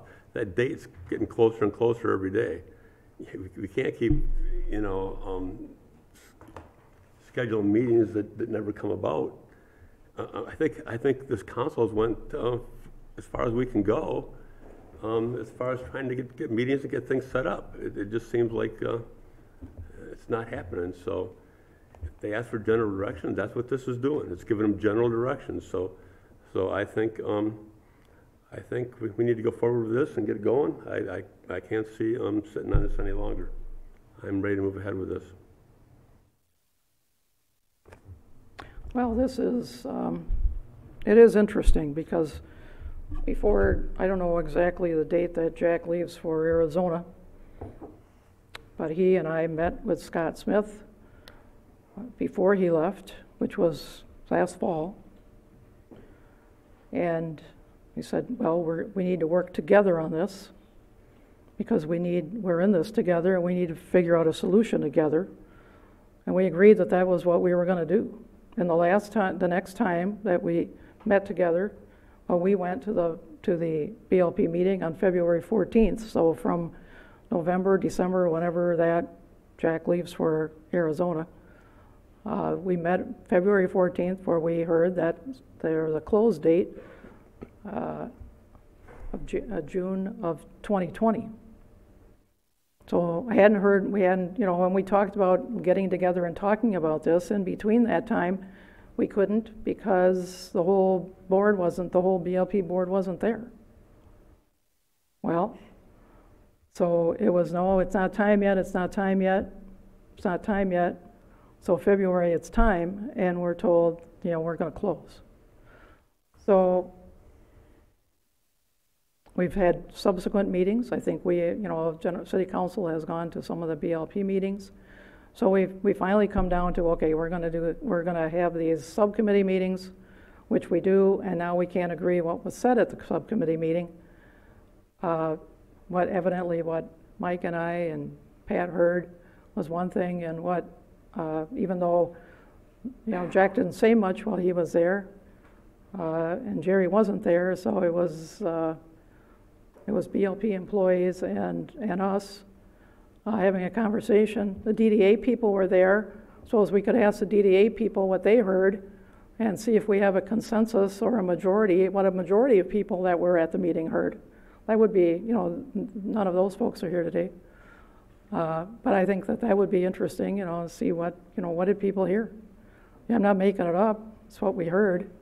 If that's not what, but it's been almost a year since Jack and I met with our attorney, in which We've not, you know, we've not wanted to push, we've not wanted to, we've been waiting to come to agreement so that we can move forward together. That has not happened. Like I said, we can't even decide what was said at the last meeting because we have, you know, different people heard different things. So I think it is time the city council does its job, makes a declaration and says, these are the expectations that we have. I don't think these expectations are onerous. We have a snowmelt system that needs energy supplied to it or it's going to break. I don't think that allowing that to happen, I don't think is a good use of city asset. So that's one of the things that we want assurance of. If Sims says, well, we're not going to run until December 1st, then that auxiliary boiler needs to be working in case there's a snow event or a freeze somewhere in the month of November. The same thing when it comes to the spring. So that's what we are asking, that auxiliary boiler. And from the BLP folks themselves said if that auxiliary boiler goes down in January, if Sims goes down in January, and so does the aux boiler, which is old, Sims will turn into an ice cube. Now that's not a good prognosis.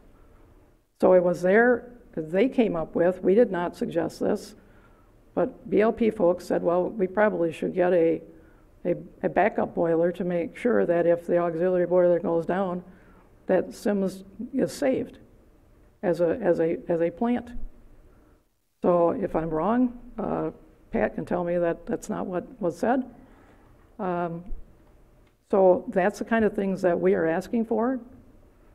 And we're asking for a preparation for a plan into the future. When we heard, you know, the folks that came to our town hall meeting, it was an open meeting. It was widely advertised. People were invited to come. Didn't have an age barrier on it to say come and answer questions and speak to this issue and see where we're at. And the majority of folks there were two things. There was things that were, you know, not so decisive. The two things to me that were decisive is, yes, Grand Haven is interested in having its own power source, its own power plant, whatever that, whether it's a gas plant or windmills or a repair of our coal plant, whatever that was not defined is that, do you think Grand Haven, I don't have the exact wording in front of me, do you think Grand Haven should supply its own power? Pat, do you have that wording, the vague wording of I know it was criticized, is that the first question at the town hall meeting, should Grand Haven have an independent source of power, something to that degree? They could have local generation. Have local generation. That was, should Grand Haven have local generation? That got a large majority of yeses. And then should Grand Haven maintain its snowmelt system, also got a large number of yeses. So those are things that the community that was involved, that came to these meetings and spoke their mind. This was the decision. You can't go knocking on people's doors and say, hey, we're having a meeting, you got to come. You advertise it, you ask people to come and give their input, and that's what happened. So these are the things that we're asking for. I don't think that that's outlandish. And before we close a plant, the question now is, what are we going to do into the future? I don't think it's a good idea to close a plant without having a plan for what you're going to do next. I think that's wisdom. So that's the other thing we're asking for. Let's have a plan for what we're going to do next, and saying, well, tell us we can close it and then we'll decide. That's not the way it ought to work. Not in my estimation. I'm only one vote. But I'm ready to do this. I think we have waited almost a year. We have waited long enough to give direction. I endorse this direction. I take exception with one of these bullet points, and that is about the provide detail and evidence of that, which is the one. Provide detail and evidence of commitment to remediate Harbor Island site to restore it to condition that is suitable for future use. I think that is dependent on what happens to Sims. I think that is dependent on if it turns into, if the site is scraped, there's one answer to that. If something else is built there, there's another answer to that. If the answer is, let's keep the shell of the building that's there and put something different inside of it, that's a third answer to that. So I think that is, I don't think you can say that that's just, that there's one answer to that question. That question is dependent on the other details. So that's one change I would make, is make that conditional on, what the future, what the future of power production is. I would change that. Other than that, I don't think they're onerous. I think it's the direction that City Council, it's a job of City Council to proceed with this, get something on the table and say, work toward this. These are things that are very important to us. So it's it's time to move forward on something. I'd like to make a comment, a couple of things that were just said. One is that Mike says that no one wants to have these meetings. We agreed in June that we would have these meetings. One has been held. I don't know if it's a question of everybody's waiting for everybody to speak up and say, let's have a meeting, or maybe somebody should have done that, or maybe there should have been a follow-up meeting set up before you walked out of this one. I mean, that's not uncommon, that you set the next meeting or the conditions for the next meeting, but to just walk out and say, we don't want any more meetings. That certainly wasn't the sense I got at the joint meeting we had in June, that there would be meetings which would develop the ideas and develop the direction, rather than one meeting and done, and then let's go write a resolution. So I kind of take exception to the idea that no one wanted the meetings. Maybe nobody stepped up and said, let's have the next one, but somebody should have, and there was several people who were all mature, responsible people who could, any one of whom could have said, let's have another meeting. And I think scheduling a meeting isn't that tough. Maybe it's hard to coordinate schedules, but to say no one wanted a meeting, I volunteered for this subcommittee. I would have been glad to have meetings. As far as Denny says we're offering general direction. Well, no, we're offering very specific direction. This resolution is all about very specific direction. And as Jerry just noted, one line in here even talks about how to remediate the island without even knowing where we're going with that. And as Josh says, there's no promise here that council would take any particular action. I mean, I think both of those are important pieces. If you're going to have a resolution, they should be in here.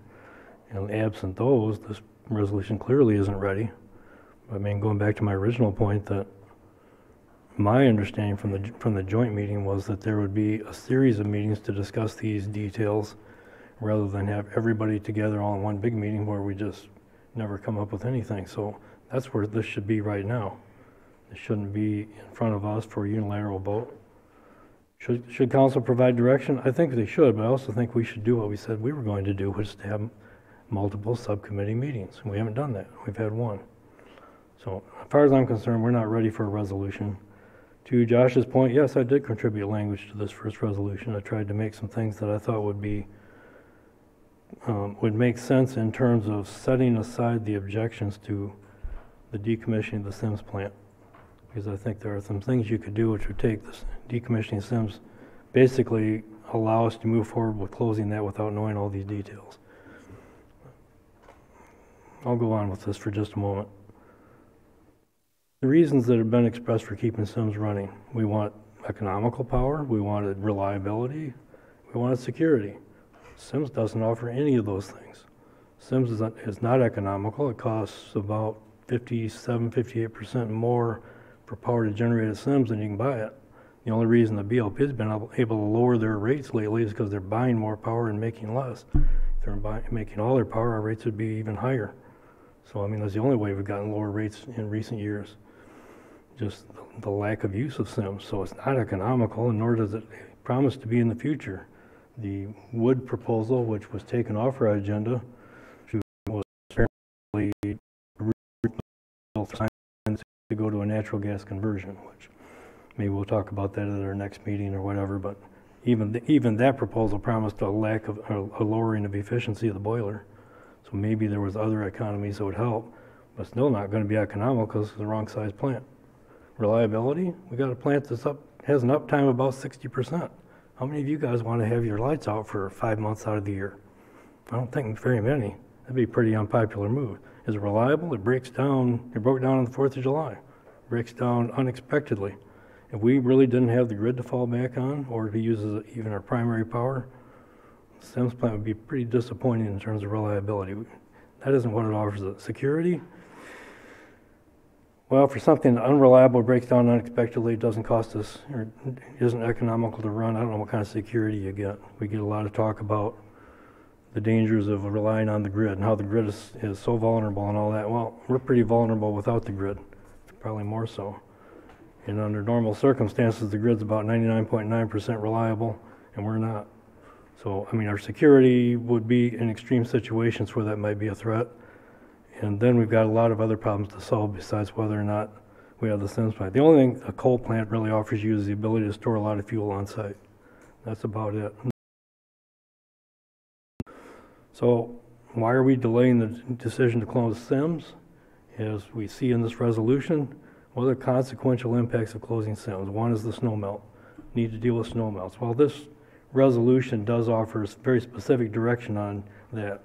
Maybe it should have been a little less specific, but it does offer that direction. If you make a provision for snow melt and make it stick, there's really not much reason to keep Sims running, even as a standby. Another is brought up is the potential loss of our dredging because we would have less tonnage of coal being brought in the harbor. So I guess the question then is, should ratepayers of our electric system be subsidizing our dredging of the harbor? I'm not sure ratepayers would really see it that way. I would say also that for us to refuse to make a decision in a timely manner on closing the Sims or agreeing with the BLP recommendation, because we want to wait for every possibility be spelled out in detail and agreed to, I don't think that can be done in a timely manner. I don't think we need that because we can pretty much say that Sims isn't offering us any of the things we want. But refusing to make that decision in a timely manner, that is a decision in itself. Up to $35 million in that plant. And when they're all done investing that money in that plant, you're not going to have a shiny, new, efficient plant. You're still going to have an old plant which is the wrong size, which probably is still a coal-burning plant, and there's a host of problems with that, but we've been focusing on the economical problems. None of those problems are going to go away. We're just going to pour a lot of money into it. I would have to say that if we reach a point where we've compelled BLP to pour this kind of money into that old plant, that'd be a gross act of misfeasance. That would be irresponsible on our part to make that happen. I've said before, I said in the joint meeting, and I'm saying it again, I'm saying it now, that making the decision on Sims will relieve us from worrying. It'll take it off the table and allow us to move forward with other concepts and other ideas. So I disagree that we need to have all these plans figured out ahead of time. We have the interim plan of using the grid for power. We have the determination expressed by all 5 of us that we want to have another source of local generation.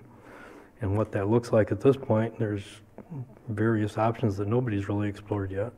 But none of those have any bearing on shutting down Sims. Having Sims in the background, keeping it alive beyond 2020, it's just going to cost us a lot of money and we'll get nothing for it. So no, I don't agree with that. I think all these replacements will be worked out after a decision to close Sims. But the point of my comments tonight are that I wouldn't vote for a resolution even though I did contribute to this one, and even though I agree with many of the things in it, until after there'd been at least another subcommittee meeting so that there can be a true meeting of the minds of these two parties. Because you guys really should have not left the meeting with such radically different ideas as to what this was about. I find that rather embarrassing, to be honest with you. Well, it may be embarrassing, but unless when you walk out of a meeting, do you say, hey, well, what did you get out of this before you walk out of it? When people get out of the meeting and then they have a different interpretation of what was said, it's kind of, that's... Maybe there needed to be a joint statement coming out of these subcommittee meetings, the meetings, plural, that I'd envisioned when we agreed to this structure back in June. And that obviously isn't there. Instead, all I'm seeing is a bunch of contradictory comments about what happened. I have no reason to believe that you guys that were, on the city side were wrong, but on the other hand, it clearly isn't the same thing that we're hearing from the BLP folks that said that's not what they thought. So there needs to be at least another meeting for you guys to say, oh yeah, that is what we wanted, or no, that's not what we want, we're gonna do it anyway, or whatever direction you come up with, but we're just not ready for this. So I'm gonna close my comments, and I'm going to make a motion to postpone approval of this resolution. I guess I've been waiting to hear everybody on council express themselves, but I will be making that motion. You want to make it now? Okay, I'll make that motion now. I move that we postpone further consideration of these resolutions of direction until after another subcommittee meeting has occurred. And I will second that. With the idea that I can now say what I was going to say. Linda got all that? Are we going to vote on that first? I think we have discussion on it, right? Well, on a motion to postpone, I don't think you have a discussion, which is why I was willing to wait. Oh. I'm sorry, Bob, that I pushed you in that direction then. Yeah. I thought we'd discuss it after it was tabled. Can I remove my support? For the motion to postpone? Yep. I guess I don't mind. Okay. Well, we're very congenial, aren't we? I guess we are. Okay. Okay, then back to the... I'm not sure, is that, I'm going to ask the clerk. Yeah, I'm going to ask the clerk if that's kosher. It's been moved and seconded. It's been motion made and seconded. Support was withdrawn. No, the second was withdrawn. The second was withdrawn. Yeah. Hasn't been voted upon, so I don't see why you can't. Well, that's my question. Once you support a motion, can you withdraw your support? Before it's been voted on? I don't know. I don't have Robert's rules memorized.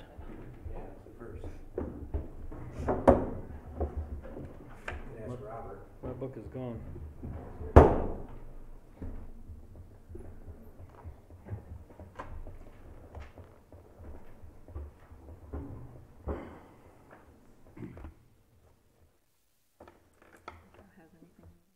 And I thought that after a motion was made and seconded, there'd be discussion on it. Motion to postpone was a little different. Okay. I haven't reviewed that section of Robert's rules yet. I don't remember everything about it.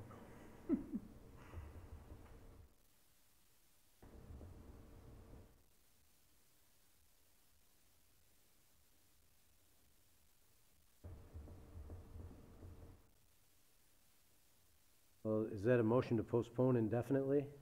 No, it was a motion to postpone to a time certain.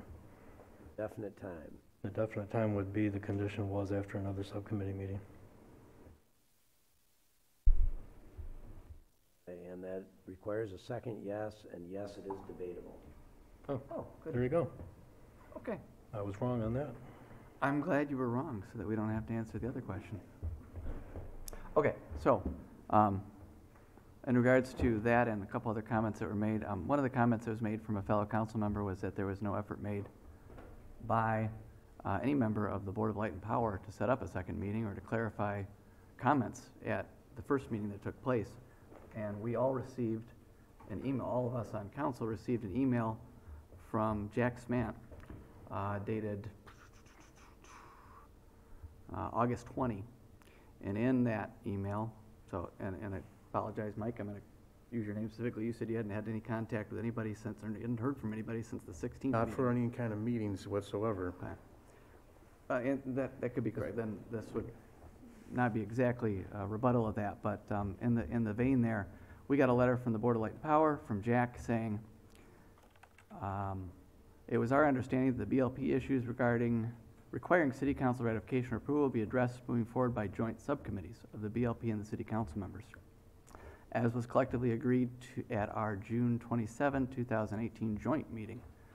Our minutes of this meeting suggest that City Council members and 4 of the 5 BLP members were in favor of using this structure to move forward. After that meeting, there was a contact from the BLP, the chairman, Jack, saying, hey, hold on, before you vote on that, we need to have another meeting. Clearly, right here, got the letter. The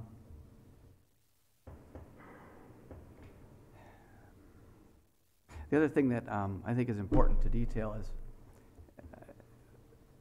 that first meeting that was had, as I now understand it, was identified as a meeting to discuss the snow melt system.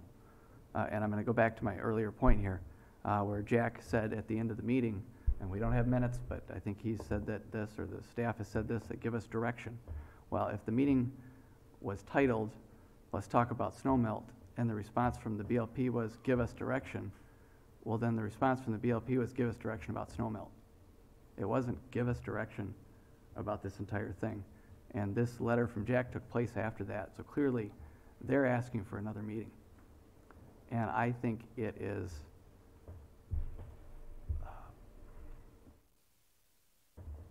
poor sportsmanship on our part to try to ram something through at this time.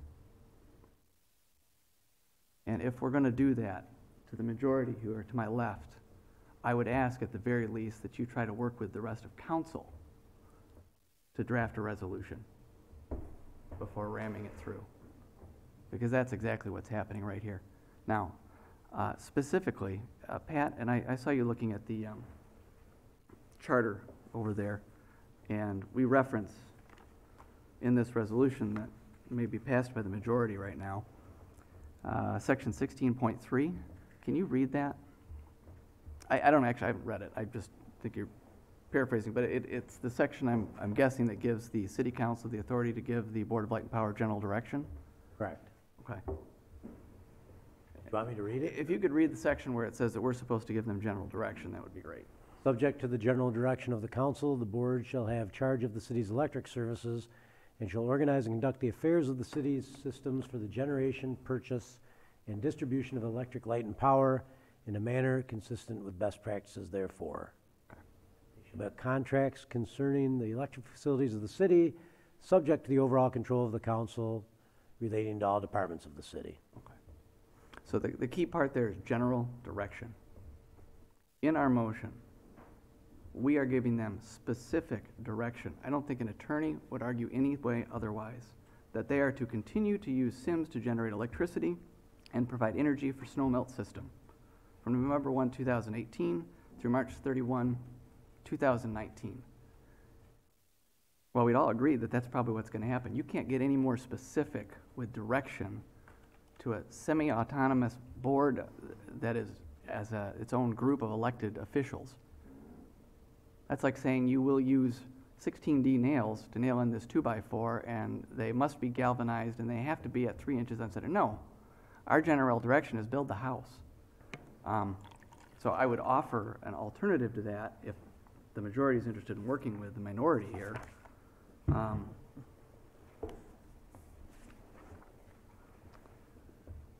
That the City Council direct the Board of Light and Power to continue uninterrupted energy for the snow melt system.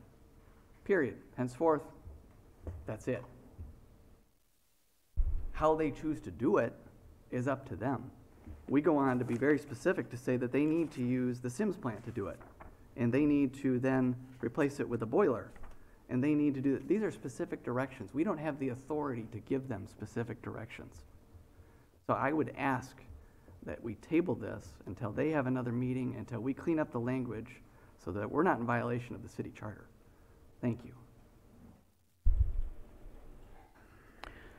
Well, there's two things that will supply energy to the snow melt system. One is SIMS, the other one is a boiler. There's dates that we need. The dates that the Board of Light and Power gave us was December 1st,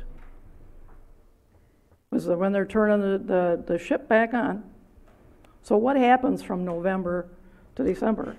If general direction, you can say, well, that's a specific date because they gave us specific dates of when they're going to be offline. So what do we do before that? So is this a crime against the charter? I don't think so. The first bullet point says, prepare a collaborative plan. That means working together, including input and support from the general public, city council, provide a local generation of energy to meet basic needs for energy use in service area as expressed by the community on December 31st, by December 31st of 2019. That gives you a whole year to come up with a plan with a collaborative effort of all of us working together to come up with what are we going to do next? The next bullet point addresses our snow melt system. It was volunteered by, it wasn't at our direction. The BLP either uses SIMS, in the lack of SIMS, they use the aux boiler, and then they said, in case the aux boiler, we don't have a backup for that, we should get a backup boiler. Wasn't what we said, it was what they said. Makes sense, there's only so many things to use, that's what's there. So we are really reiterating what they already said. Provide detail and evidence of commitment to remediate Harbor Island. I said I do have some issues with that because it depends on what you're going to do there. And then the last bullet point, prepare a plan for future energy source for the snow melt system that includes permanent local energy generation that will efficiently support snow melt, and prepare and present cost allocation proposals, including but not limited to allocations from the Downtown Development District, the City of Grand Haven, and Grand Haven Board of Light and Power. That's a cost sharing thing. I don't know how to do this less specifically without using the dates that the BLP has given us, without giving the volunteering the solutions that they had given us. We're directing them to do what they volunteered they were going to do. So is that a crime against the charter? I don't think so. I really don't see where this is a horrid thing. I think this is reasonable.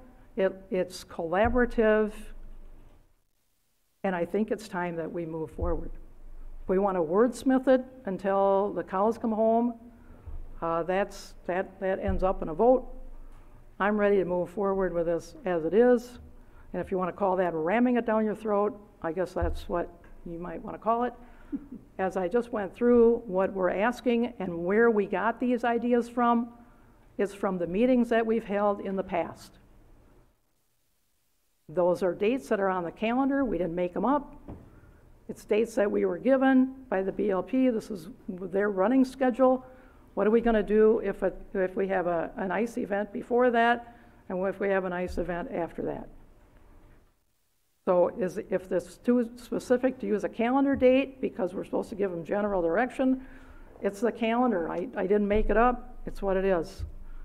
So we're concerned about those times and those dates. We're concerned about future energy generation, and we're concerned about what do we do with the site. And if we want to strike that bullet point until we can get it wordsmithed, I don't see a whole great purpose into putting this off, because this is, like I said, this is not onerous. This asks for collaboration as we move forward, that we collaborate together in finding solutions to this thing. And some things are specific, they need specific solutions, and they have specific dates attached to them. It's the way it is. My last comment, to piggyback on the ramming it through, apologies. Although I think it is a good picture.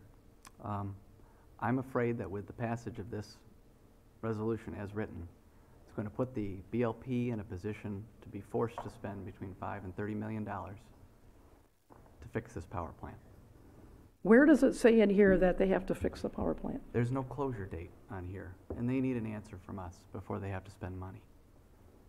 I was asked to comment on the alternate resolution. We haven't even discussed it yet. You need to step up to the microphone then.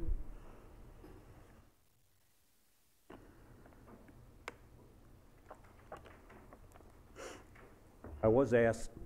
State your name and who you are, please. Walters, General Manager of the Board of Light and Power. I was asked to comment on the resolution, and I did give you my comments, and maybe I can just elaborate a bit, because you do have two resolutions before you. The idea behind the second resolution was, first of all, focus on snow melt, because that's what our meeting was about. So all the references, and I tried to focus the resolution on what we've met already about. I also, as the general manager, I have a real difficulty, and I report to the Board of Light and Power. The Board of Light and Power gives me direction. And I'm not really sure what I do when the city council gives me one direction and the Board of Light and Power gives me another direction. Example, resolution above states that we're gonna run in the month of November. Board of Light and Power has already approved a budget, and I've already gone out and bought power for the month of November.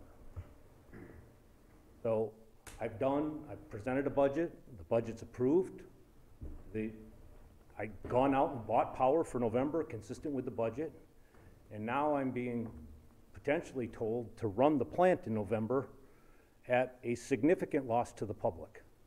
Because now I'm gonna have to buy the power that I've already purchased, sell it at a loss, and run the plant at a greater loss. So I'm not exactly sure. So what I've tried to do is, in the alternate resolution, tried to get the bodies, and my intention was to bring the motion for the snowmelt system to you, wordsmith it accordingly, and then bring it to the Board of Light and Power for their approval and same commitment, so that both bodies are on the same page. If you're not gonna meet again, then at least give us a resolution that's consistent. So if you want me to bring this motion to the board and get their direction from it, but I have to take my direction from the Board of Light and Power, so whatever motion that you pass tonight, it would be at least in our best interest, collective best interest, to have that same motion go to the Board of Light and Power so that they can approve it and give the direction to the board staff to do action. We don't take action from the city council. And if you read the resolution of what my job is, I report to the Board of Light and Power. You have to give direction to the Board of Light and Power, and the Board of Light and Power has to give direction to me. And they've already given me direction on the month of November. So it's very difficult, and that's the rationale behind the other motion that you have before you is, first of all, focus on snowmelt, because that's what primarily I think this is focused on, and then try to wordsmith a resolution that not gives direction to the board, but gives the board the opportunity to take up the same motion and pass that on to the staff so that we know what we're doing. That's kind of, you haven't even discussed the alternate motion. I feel like basically I was asked for something, and I guess it's just getting tossed aside, but that's fine. I get it, but that's my only comment.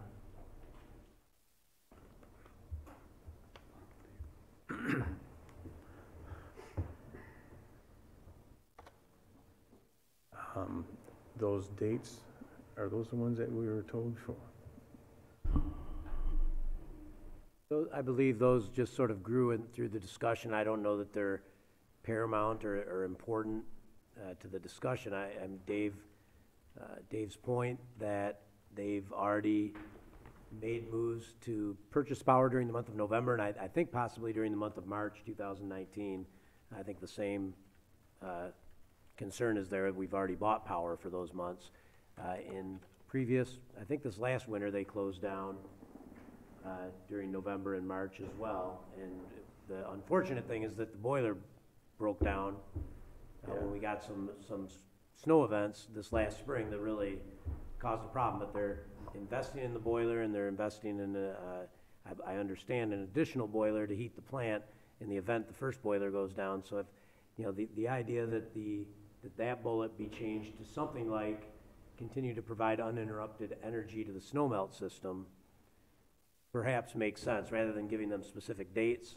Just say, however you do it, and I think they've already committed to that. I think the board has They've already committed to it. Oh, that's fine. Then we can strike November 1st through March 31st. Right. And you just leave it as is, where it goes. It says, continue to use SIMS to generate electricity and provide energy for the snowmelt system. And then you say, or otherwise required by cold weather conditions, or or designed specifically install or at the VLP expense, whatever it is, for their boiler system that we have to take care of the snowmelt. Because the snowmelt itself, if we leave it unattended, it is not designed for that. The asphalt is not as thick. The whole system is not made to be without any kind of heat whatsoever. So we just got to make sure that we have the heat there. If they've already already bought electricity for November and March, we already had an incident before. I got pictures on my camera at home on this. It's disgusting. And it's very dangerous for citizens to walk down there without it, because it does. If you get one part to melt and the other one doesn't, then it freezes over and it gets really ice. So I'm willing to strike the dates, but making sure that they have an ample heat and stuff for the snow melt system to operate down there. I'm not going to have anybody get hurt, slip, slide, or whatever. It would be nice for my business, you know, being an auto shop, you know, business, to keep it like it is, you know, let it freeze over and smash into cars, but that's not what we're here for. It's an asset that we have here, and we need to maintain it and make sure it stays up to that capability. Yeah, if the dates are an issue, we can adjust the dates. I'm not done yet. And then to address Bob and them talking about us making them want to burn coal, that's not it. Sims is at its end of its life. We all understand that pretty much. We just want to make sure that we have a plan going forward. And that's what we need to do, is make sure, when we do things, we always make sure we have a 5-year, 10-year, 15-year, 20-year plans. You've got to have plans going forward. You just can't just say, let's shut it down and decide later. I have to agree with Jerry on that. We can't do that. I want a plan going forward. I know the Sims plan it's on its last leg down there. I'm not going to keep repeating myself on the maintenance of it, and the lack of whatever. But the thing is, it's at that point right now, and we need to tell them, let's here's what we expect. And this resolution is basically telling them that, and it's still working together. It says here, right here, prepare a collaborative plan. You know, that means including input from support from everybody, even us as council, being there on the table. I'm ready to move forward and give them just tell them this is what we want to do. I'm just at a point now where it's, Josh mentioned that Jack sent us a letter. Yeah, well, because he didn't like us because we seen this thing here, and he sent it to us finally, but up until the meantime before that, there was nothing said about anything else. So, shame on us, like I said before. Shame on me, shame on us for not trying to reach out a little bit quicker and sooner with it, but it's time to move, get off. The old saying is, let's get off the dime and move forward. And I agree with that. It's time to move forward with this thing. As far as the dates go, I don't have a problem removing the dates. I don't have a problem removing the provide detailed plan for Harbor Island. I don't have a problem getting rid of that either. But just to sit here and do nothing is crazy. I mean, we've had plenty of time to get things rolling. It seems like the joint meetings, all they produced is something that said that they want a plan from us. They want to hear from us. So now they're going to hear from us. So I'm ready to move with this thing and get it going. So I'm not going to vote for postponement. Are you willing to include in this motion or in this resolution, the city council will approve the closure of Sims if these various bullet points are met? Because right now it says city council may be in a position to act on the recommendation from Board of Light and Power. And that's not much of an assurance. So if you want all these hoops jumped through, are we going to give them assurance that we're going to follow through? Is that going to be part of the resolve here? No, in my wording, Bob, I said, should adequate assurances be made that the concerns listed below are fully addressed in the time allotted, the council will then vote on a recommendation for Board of Light and Power to close the Sims plant effective June 1, 2020. That vote could go any way. It doesn't tell you that we say, well, these are sufficient conditions for us to agree to the resolution. Kind of funny, because my first iteration of this, that will then vote to close. But I tried to tone it down to give people an out, but I think you make a fair point that at that point we should be voting to close it. I was trying to get some consensus to leave the door open, but it sounds like everybody sees that we need to close the plant. So but if you wait until December 31st of 2019, when there is a collaborative plan developed, that is very late in the game. with that one, I said, prepare a collaborative plan including input and support from council and the current BLP customers to provide local generation, provide basic local generation of energy to meet, there we go, local energy, to meet basic local energy needs, including snow melt, not later than December 31, 2019. In other words, using a date, because I don't have a problem with some of the dates, Jerry. I'm fine with that. Yeah, We just learned that some of them are good flawed, work, but there are some that I think, we need to give them. But if we give them until December 31, 2019 to come up with a plan, that means any time between now and then.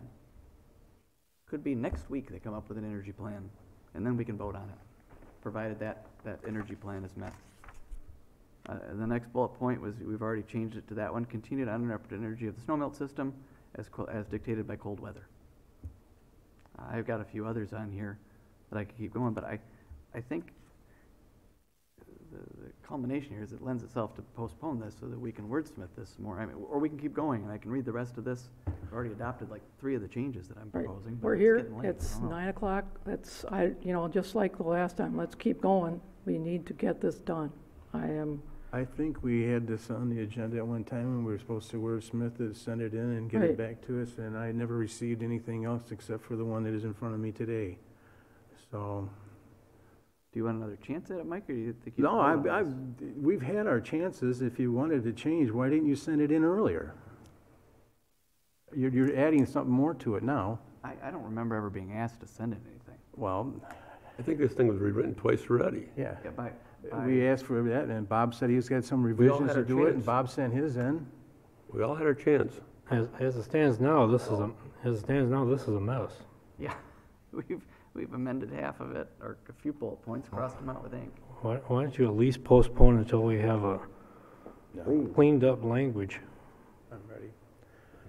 Or If you don't want to have another subcommittee Ready to vote meeting. on the Okay, motion? what have we, so on the second, what's this, so the second bullet point, if we took out the dates, what does it sound like?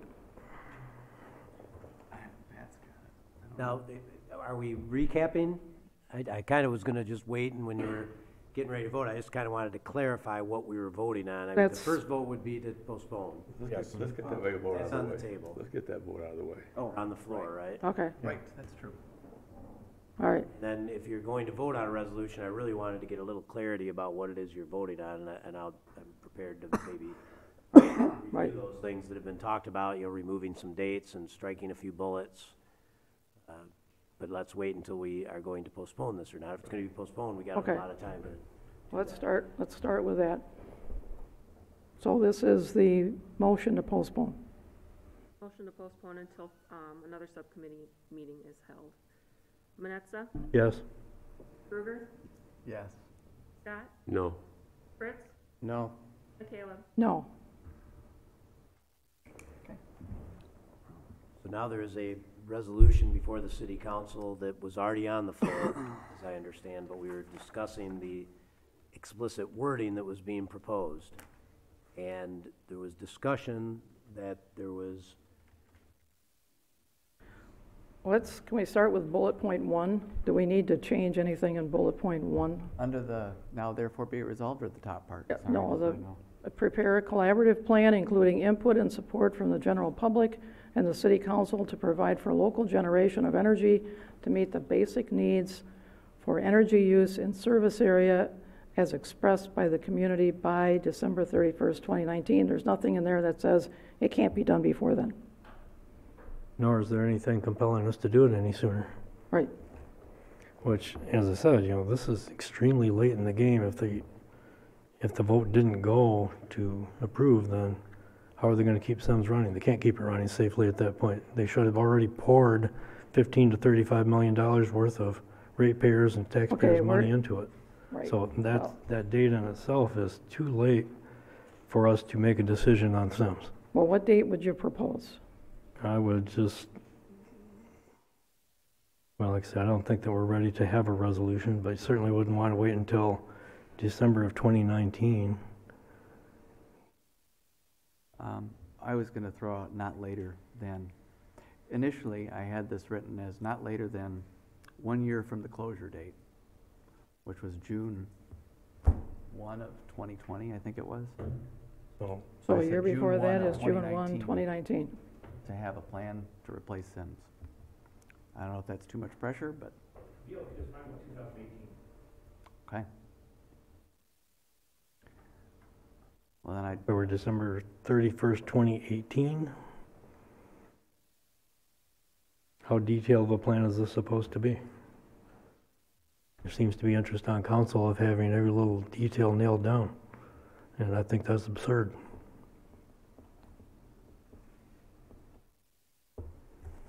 yeah, All right, I guess that's up to you guys. all right, then we'll leave it there. What's that? So leave it, what, as written? Number 31st. Tell them. Okay. How about point number 2? Bullet point, continue to use So we Sims. made no changes in bullet point 1. Right, because we, Okay. continue to use Sims to generate electricity and provide energy for the snow melt system without dates, or as otherwise required by snow melt system, or as required by cold weather conditions, and design, specify, and install at BLP expense a new energy source such as a boiler to provide for continued operation of the snow melt system during the shutdown and replacement of the Sims generating plant. So we're talking about the shutdown and replacement of the Sims generating plant, so it's a given. Such energy source to be in place and operating by November 1st, 2019. Yeah, I broke that into 2 bullet points. Okay, why don't you read us your bullet points? Continued uninterrupted energy for the snow melt system as required by cold weather, period. I just didn't want to specify how they were going to do it. My second bullet point kind of hurts me to read it, but I recognize the majority is in favor of this, worded more similar to this. Second bullet point, at the cost of the BLP, the installation of an energy source for snow melt system independent of or incorporated into a local energy production facility. And, next bullet point, a proposed operational cost allocation for the snow melt system, including but not limited to allocations from the Downtown Development District, the City of Grand Haven, and the Grand Haven Board of Light and Power, with said cost sharing to be ultimately approved by council. The final one, I'll just finish it off, says, and in the event, this deals with Harbor Island, and in the event of a local power generation facility being located in a place other than Harbor Island, provide detail for and a financial commitment to the remediation of the Harbor Island site to a condition that is suitable for future use. No, that's pretty much what, Just different order. different saying what it, I said we need to make it dependent on what we do with the site, so. Well, so, I mean, Mayor, your point was that you didn't want that line in at all. You want that bullet point gone. Well, I was, in the absence of wordsmithing it, we could take it out. It's better to say it depends on what the use of the site is. So you're going to remediate depending on the use of the site, which there's 3 options. And I think the idea being, the value of leaving it in there is in the 1 in 100 chance that the BLP comes back and says, we're going to do power generation. Hey, we like Josh's harebrained idea of doing, what do you call it? Solar at the airport. Well, then we want a commitment from the BLP that they're going to remediate the site. Just, if we have it in there, then they've got to come up with the cost and let us know what it's going to cost. If we don't have it in there, then they don't have to clean it up if they don't. That'd be the logic there. Yeah. If you want to remove it altogether, that's fine too. Sounds exactly like what we have almost already, just different. Yeah, the only addition that I have, Mike, is in the event of local power generation facility being located in a place other than Harbor Island. That's the only thing. Everything else is pretty much the same. I think it'd be better if it had that in there. But if you don't want it, don't have to do it. Well, just future use kind of covers all bases. Yeah, future use handles it. That's You know, what you have already. if this is really about snow melt, then you're kind of getting way ahead of yourself. Yeah. But back up to what we started out here is at a cost to the BLP, the installation of an energy source for snow melt system independent of or incorporated into a local energy production facility. You could even just say at the cost of the BLP, the installation of an energy source for snow melt, period. That's general. It's us saying we want a snow melt system. It's not us saying it needs to run on a boiler, it needs to run on a power plant, it needs to run on anything, but they need to cover the cost to do it. That's what it says here. It says otherwise required by cold weather condition, also design, specify, install, whatever, a new energy source. I mean, it's the same thing. Right. So all we need to do is take out the dates? And take the dates out of it. They're gonna say And update as the- required by cold weather condition? as otherwise required by cold weather. They need to operate, we need to have something down there to operate. So to just read quickly, continue to use Sims to generate electricity and provide energy for the snow melt system as required by cold weather conditions, and also design, so we just take the dates out. Well, they don't need to run the coal plant if they've already got it from November to whatever, but we need to have some kind of energy for that period. So you don't care if they're running Sims or not, even though Sims would be using the so-called waste energy. You just want to Provide energy for the provide snow energy. melt system and design, specify, and install a new energy source. You're talking about, we're really wordsmithing. This is getting a little bit far-flung from the resolution that was presented tonight. A little difficult to make sure you're all voting on the same thing. Well, that was my point exactly. Denny's already wants to leave it like it is.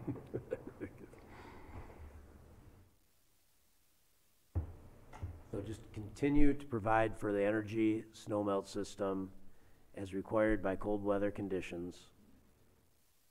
Also design, so we're just taking out those dates. Yep.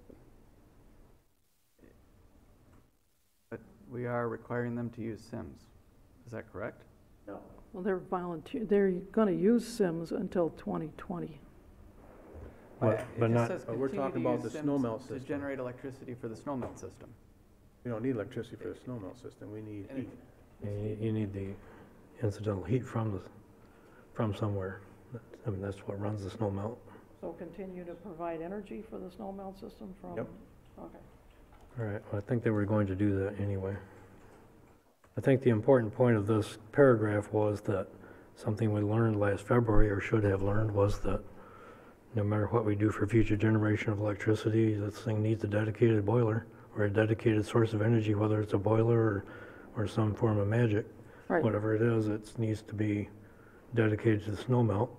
And it can't be an ancient auxiliary boiler, which is actually needed to heat the plant when it's not running, Right. which is what that boiler was for in the first place. Yep. I think that was the point of this paragraph, because I came up with a lot of the idea behind this paragraph, including the dates. And I understand that when I was at the Board of Light and Power meeting, and John Nasser proposed extending those dates for the snow melt, and he was voted down. But I think he was onto something. Okay, it is what it is, but however we produce energy for snow melt, I think the BLP probably recognizes that need. What we can't have is the freeze-up conditions that we saw last February, not just because it's slippery, but because it'll break all the pipes. Right. So what we have down now is just continue to provide energy for the snow melt system as required by cold weather conditions. And the rest of it's the same as what you read up there. Mm-hmm. Just taking that date out. And is there a proposal to delete the item on the remediation, or do you want to leave it in as shown there? By detail and evidence of a commitment to remediate Harbor Island site to restore it to a condition that is suitable for future use. Do we want to leave that in or take it out? Taking it out. Taking it out for now, okay. Is that? Sure. I'd take it out.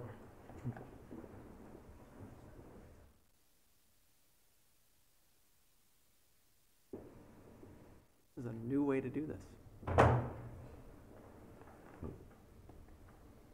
The next one is, Josh had some language here. I don't know if we wanted to do that, or if, permanent local energy initiative that will support snow melt.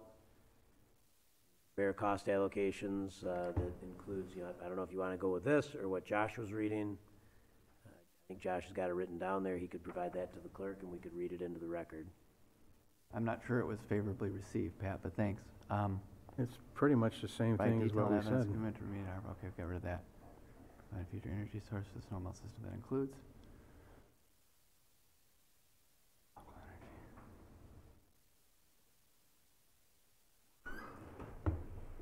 There's a couple of the recitals that I just wanted to make sure we're clear on. The July 16th reference in the recitals, the whereas, I don't know that we need that. I don't know that it adds anything, and it likely only adds discomfort to the whole situation. There was a comment tonight that if one side in a discussion has a difference of opinion on what the other side said, then you really don't have a meeting of the minds. So to state in the recitals that there was a meeting of the minds is maybe counterproductive. So maybe we want to take out that whereas representative met on July 16th and the board requested written direction. We really don't need that in there. It doesn't have any real effect. And technically, because the whereas is in the whereases, when it's in the recitals, it doesn't really have any force of the resolution, but it can still guide you. Do we want to change that to the city council will act on the recommendation from the Board of Light and Power? So should adequate assurances be made that the below concerns are fully addressed or will be addressed, the city council will act on the recommendation from the Board of Light and Power. Does not say how you will act, but it does say you will act on it. So at least they know they're going to get an answer if they speak to those things, and I think they can do that relatively quickly.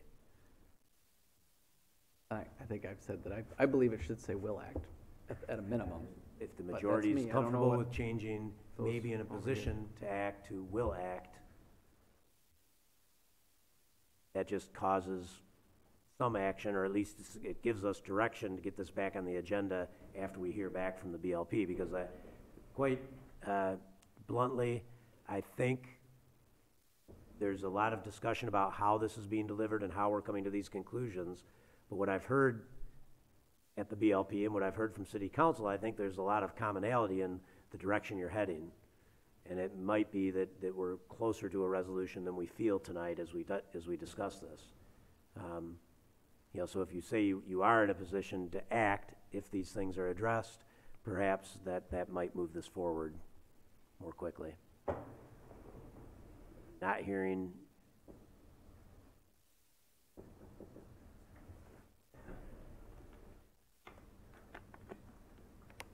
Well, will act is better than maybe we will act. But I think it still leaves the door open to, well, if, maybe that satisfies the question of, oh yeah, we thought of something else we might want you to do. It says we will, but it doesn't mean we'll act positively. It just means that we might say, no, we vote no, but if you do something else, we'll vote yes. It's true. It's a weak commitment, but it's still a commitment that you will act. So it's probably stronger than what's written, but it's still not enough. Got it. But we're really not getting direction to remove any of the whereases or change the whereases at all. All right, we can, you know, as far as I'm concerned, we can remove the July 16th meeting since we can't, like you say, we can't seem to agree on what was said there. So that is, that's fine with me. And whereas should adequate assurances be made that the below concerns are fully addressed or will be addressed, the city council may be in a position to act. A recommendation, should it be may? Should it be, because saying that you're going to act, you don't say how you're going to act. But you know, the bottom line to this is, we know what we're facing. We just need to get this down so that we get off the dime. So we're going to put some direction on here.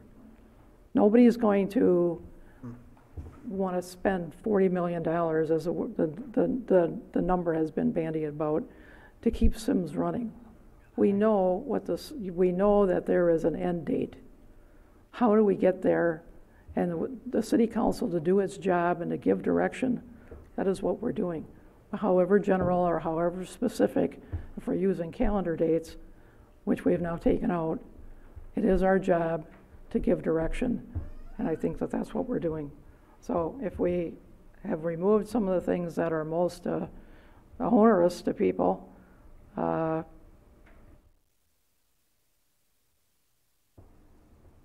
anything else that we want to So are you changing that to city council will act on the recommendation, or are we leaving it like this? What do you think? Will, may? Okay, no, I know it's not saying that we will act, but if, it's an interpretation thing kind of, I think, you know, because, okay, we're gonna act, and there, the expectation is we're gonna act affirmatively, I think, you know, so, I don't know, I don't like it, but I can vote for it, but I really don't like the wording. Well, if You they, don't like this wording, or you don't like the I other don't like wording? the wording that we will act. Okay. well, if they did all these things, what would be your objection to acting affirmatively? Maybe we don't like the way what they bring back. So, how about city council may think about it? We could change it to that. While you think about that, can I throw the first whereas? The Board of Light and Power proposed to shut down. I think the official language is they made a recommendation to shut it down rather than they proposed. The Board of Light and Power made a recommendation. It was a vote of 3-2 to shut it down. Just language. Board of Light and Power recommended instead of the Board of Light and Power proposed. I almost think that each of these tweaks we're talking about almost have to be voted on, because I'm hearing some, you know, individuals say, I'd like to see this language, and then I'm not sure if we're going to include that in the final resolution that's going to be voted on, and I have a suspicion it may not be a unanimous vote, which then opens it up to the minority saying that's not what was voted on. Right. So we're gonna have to read this entire resolution one last time before it's actually voted on, I think, so that there's no All right. misunderstanding. When you're ready for that, you know, we'll try to do that, but yeah, I mean, whether it's proposed or made a recommendation to, you know, that's not a bad recommendation, but I would want to get a affirmative vote to change that so that as we go through, we're reading it properly. Is there a problem with made a recommendation as opposed to proposed? Well, it was voted, right? Throw one more idea out here. The vote to postpone a decision was based specifically on another meeting taking place with the BLP. Could I make a motion, vote to postpone pending council input on this? I don't know how to phrase that, but if we don't want to include the BLP, that's fine, but can we at least, maybe the 5 of us, come up with something that, we're making a lot of changes on the fly. So I guess I'd like to make a motion that we postpone this until council has a chance to unilaterally. Well, that's what, I don't see a whole lot of changes. Right. All I see is the dropping dates, you know, and just one other wording here is basically we would decide Denny's not in favor of changing the word may. That's the only other changes I see there. okay, you know, we were asked to make the changes in the resolution. There was time to do that. It hasn't, you know, this is the way that it has stood. We've changed the now therefore be resolved part to, I think, make it less specific, but still covering the things that we want to do. And so I don't know, I don't really want to go through every whereas and wordsmith every single one of them. I don't really see a purpose in that. That's been something that people have looked at. Bob has looked at it, made some recommendations to it. So, you know, that should be, was it really going to make any difference in the long run if we change a word here and there? And that, I think, is more important as to what we're doing in the in our bullet points. And if we could specifically look at those, I think that would be, and I think that would be adequate, and then we could take a vote. Is there, we want to go through the bullet points? But I think we have, if we're leaving all the whereases intact, then we've already gone through bullet point 2 where we're removing the reference to the dates into the Sims plan. And we're removing the third bullet point about restoration at this time. Okay. That's it. But your last whereas really ought to say more than may be in a position to act. You know, if you're gonna have resolution that indicates resolve. So we will act. Better than this.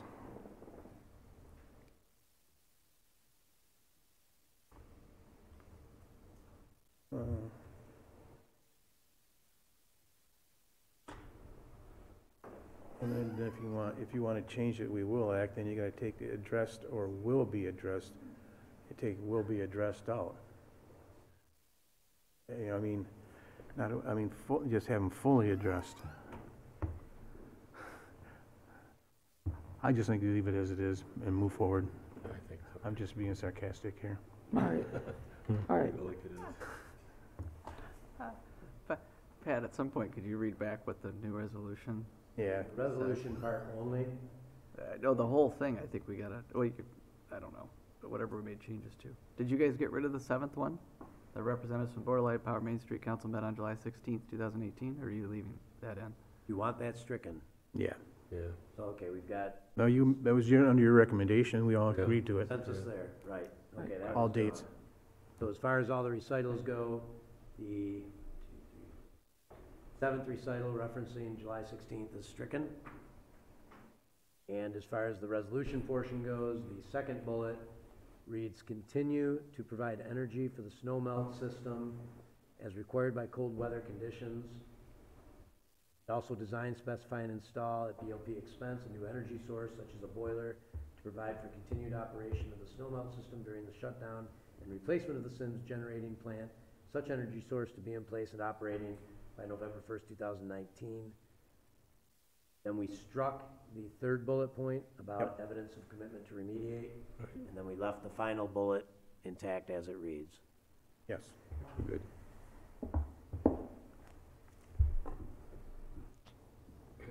Okay. Motion. Do you need another motion and a? Oh, we need a, Got a motion, I think, you know, that's just, okay. Just I was just clarifying what was on the floor, and that's the All right. motion on the floor.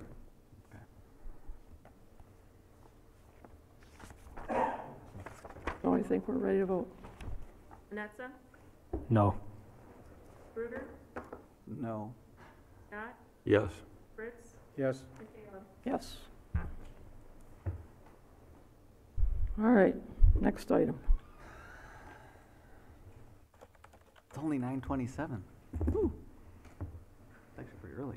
Next item is to approve the 7th Amendment to the restated contract among the partners comprising the Grand Haven Spring Lake Sewer Authority capital assets and authorize the mayor and city clerk to execute the necessary documents. Is there a motion? So moved. Or, It's been moved and supported. Pat, do you want to let us, tell us what, This is Next a item. Amendment to the contract among the various parties to the sewer authority to provide for the payment of the bonds to do the improvements that are being made in 2018, 2019. You've already approved the debt itself. This is really a formality to amend the agreement that exists between ourselves and our neighbors and the County Road Commission. okay. I felt it was a significant enough formality, it ought to be under new business tonight. $13 million formality. almost 13.5 million. Yeah. You know, Pat, the one question I had, and you answered this earlier today, but just to bring light to anybody else who's read this, not council withstanding, out in the general public, under the allocation of expenses, I was concerned that the city of Grand Haven was by itself picking up 52% of the cost toward the headworks, I believe it's called. And when this is a sewer authority that is shared by 5 different municipalities, why was the city of Grand Haven responsible for a full 52%? My inquiry to Pat resulted in the answer that the city of Grand Haven currently uses 52% of its capacity, and that number may change over time, could go up or down, but at the current time, it's 52%. I got that correct, Pat? Correct. Yeah.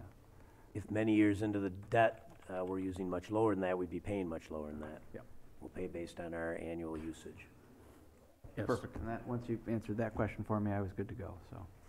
So when would that be adjusted? Would that be adjusted with each fiscal year, or what? Each time they look at the previous year's usage and adjust the bond payments accordingly, and we pay based on what we used. Annually, it sounds like.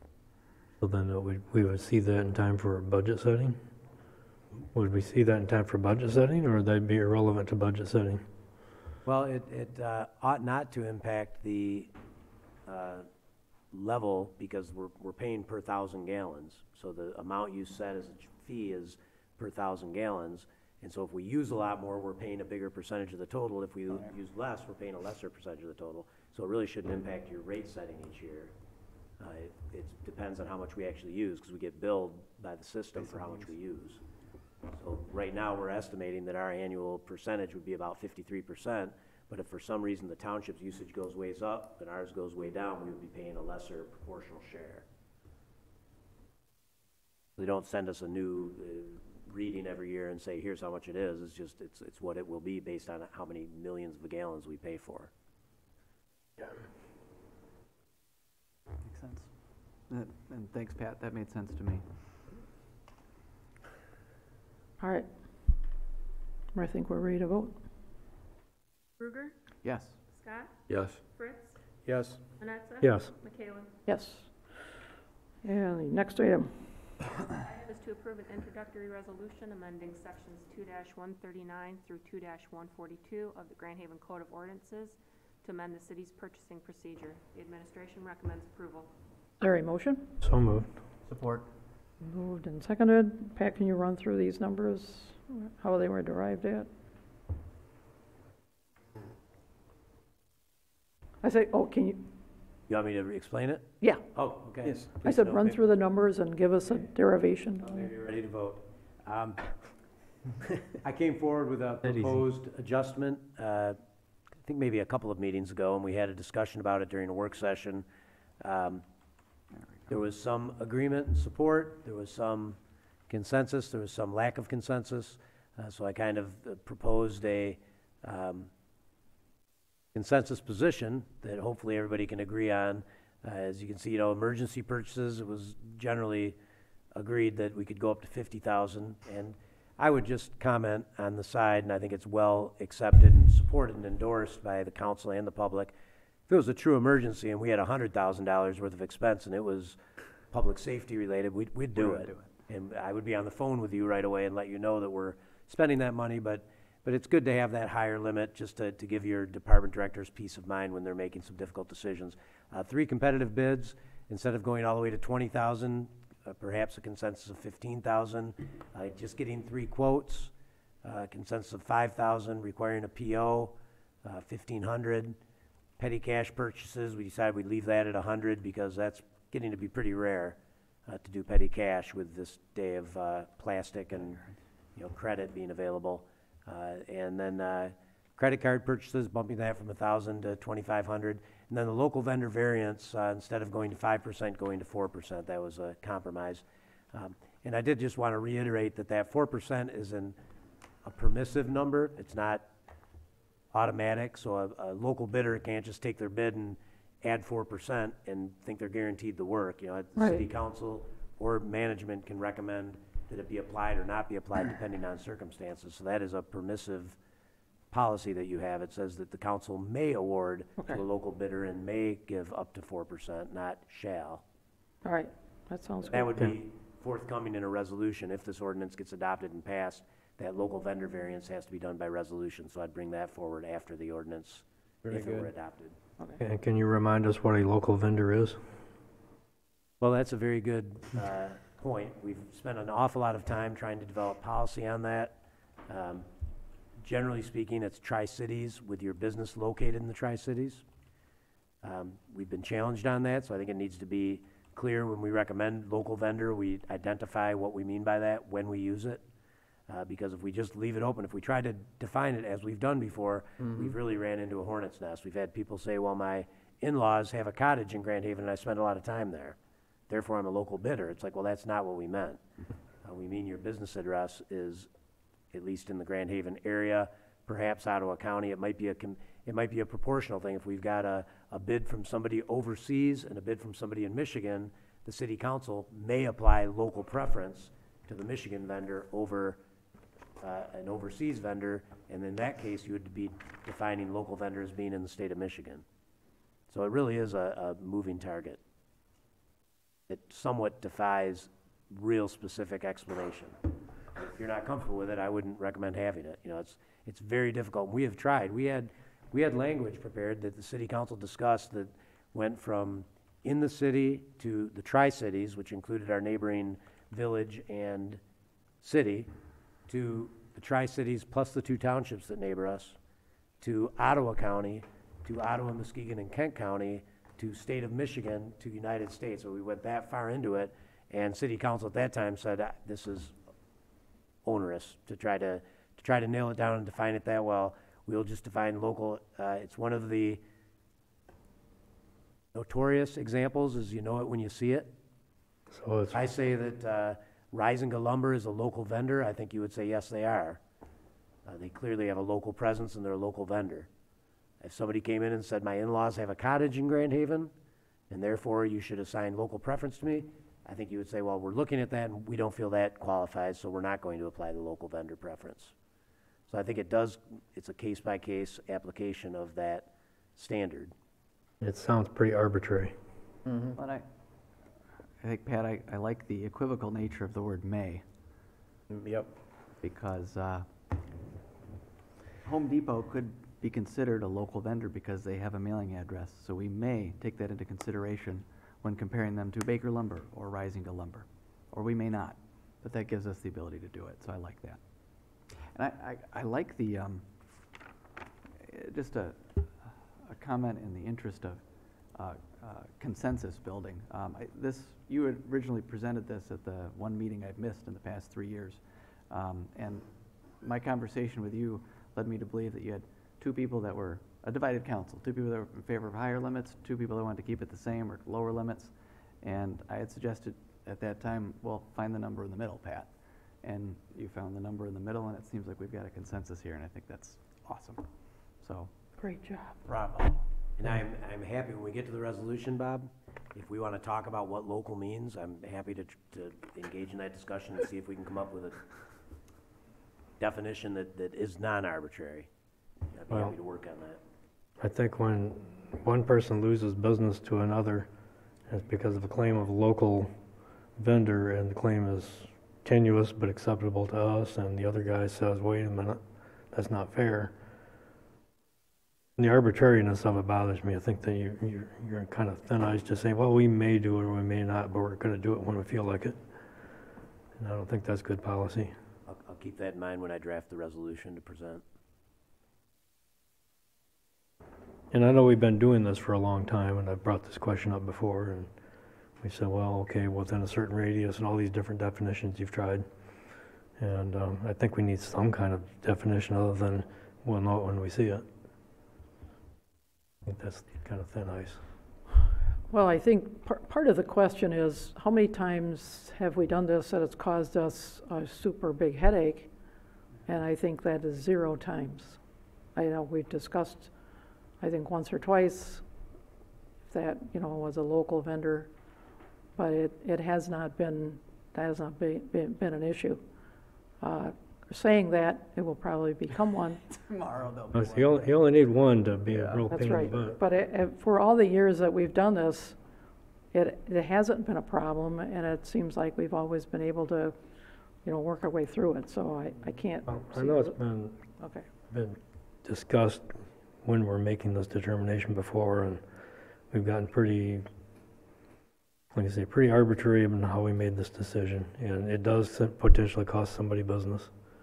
And it comes down to a judgment call, which has no basis other than it's what we like.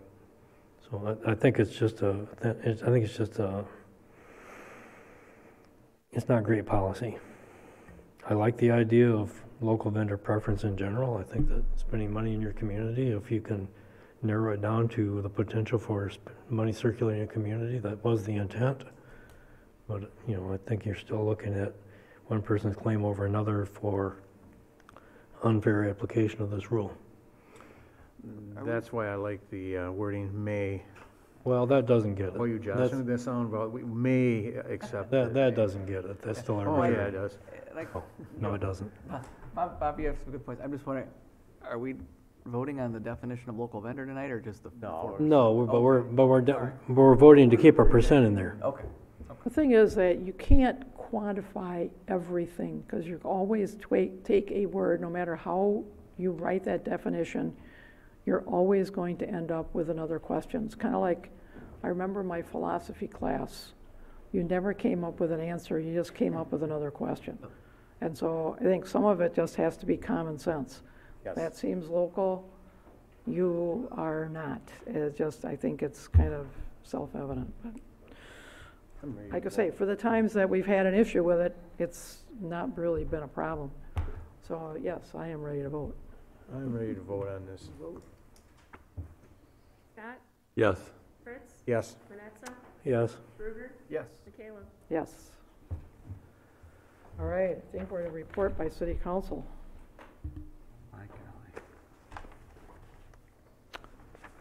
Whoops, no, we're not. Hold on. Oh, no, we got one more. That's, never mind. I'm out of order. Report by city council. Back to report by city council. Who wants to go first?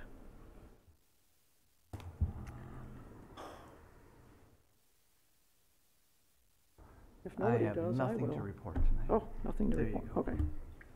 go. Okay. Labor Day, the bridge walk, met with Mr. Manenza and Mayor McCaleb, and we did our hike out to the pier and back, and it was well attended, I'd say, even though it was kind of a threatening of rain. That's right. I thought that was very, very good, and it was people that I talked to out there and really enjoyed it. And matter of fact, they were recruiting, as we were walking down, and people were walking on, they were recruiting people to walk with us out there, and they didn't participate this year, please come next year's, and so that was kind of interesting. It was very nice to have that, to do that, and then I left there and I went to Cars for Cancer. It was at Mercy Health Point there, and they had like almost 300 cars there for it, and it was a good event and 100% of all the proceeds that they made there went right to the cancer unit right here at the Johnson Cancer Center in Muskegon, Michigan. Not one other dime was going to any place else. So next year, Labor Day, it's always on Labor Day. Next year, if you get out there, it's a really good cause, and it's for helping cancer patients that are here in the local area. So I encourage you to make a trek out there and do your due diligence and maybe make a donation if you could, or at least come out there and support them. They work very hard. Like I said, it was 300 cars in a rainy day. How many times do you find people want to bring show cars out when it's raining out? It doesn't happen very often. But because of the cause, I mean, they were parking in mud and everything else, so it was fantastic to see the support for that. And that's what I have to report for today. All right. Nothing. Nothing? Well, I did the bridge walk as well. More often than not, I'll go up to Mackinac and do that one, but this year I stayed home. It was fun, nice long walk, and out to the pier, got my feet good and wet. But that happens. But yeah, it was something a little different. It was a very pleasant walk. Of course, I would do that walk a lot anyway, when it's not a special event. It was nice to have the pier open. At least we could go out and walk on that. Yes, it was Maybe soon we'll have a catwalk again. Yeah. That's it. All right. Our Labor Day walk was a success. We had, I think, 126 people, even though it was very threatening looking. And I want to thank Jennifer Howland for working so hard to put this together, and Ashley and Pat for helping with handing out tickets and just bringing all this thing. That was, early in the morning I woke up and there's threatening weather, and you think, well, what do? You don't want to bring people out or in the thunderstorm, but then you think about all the preparation that's been done ahead of time, and you think you don't want to call it off if it looks like it could possibly, you could bring it off. So, well, we'll give it a try. We made sure that there was shelter of people if it did start raining. So the merchants in along Chinook Pier said, yeah, people can duck in here. We had the depot open, so we had alternatives in case there was rain. So, but it was a good event. It's a lot of fun. Everybody has a good time, and we have a kind of a group that's very faithful to this year by year, and then we have other people that come along. So it's been a good event, a lot of fun. It is nice to have the pier done all the way to the end, so it's great to have that open, and I'm all about getting that catwalk back up in the spring. I think that's a great idea. I got a question, Pat. Do you have since Columbus has been going 2 ways, have we had anything, any reports on incidents, or how has it been working well? No specific incidents such as accidents or conflicts. We did have some feedback that initially that the signage maybe wasn't as prevalent as it could be, and so there was a significant effort made by our DPW and public safety departments to fairly quickly get up additional signage, and I think now there's no more room for any more signs. We've got signs and flags all over the place, but we can't try much harder to make sure people know that it's been changed to 2-way. I think they did a great job of marking it, so that's about it, and I think now it's fairly well marked, and we'll leave those up for some time through the fall and into the winter at least, just to make sure people are used to the change, and by next year it should be routine. Okay. And lesson until council directs otherwise. All right. I do recall in 2010, 2011, we actually had pylons in the middle of the intersections saying 2-way, so you couldn't not see them. Yeah. I mean, I think that was just an extra precaution. Signs on the side, I think they tend to disappear from your perception pretty quickly. I had on the corner of 3rd, I was headed south across Columbus, and I looked right, and I didn't look left, and I started to go, and just out of the corner of my eye, there was somebody coming the opposite direction that they normally do, and I put on my brakes, and I stopped him plenty of times, and the person in the car, I don't know who it was, but kudos to them and compliments to people of Grand Haven, could have probably given me the bird or anything else for not paying attention, which I was not paying close enough attention. And I laughed at myself for having voted for this. But he waved and smiled and said, hey, we're all getting used to this, so have a nice day. So that was a really cool thing that happened there. Did he really say that, or you just think that's what he was saying? I think that's what he said. He waved and smiled. I mean, that's all I got, but I made it up in my head. Maybe he was really swearing at me and smiling. I don't know.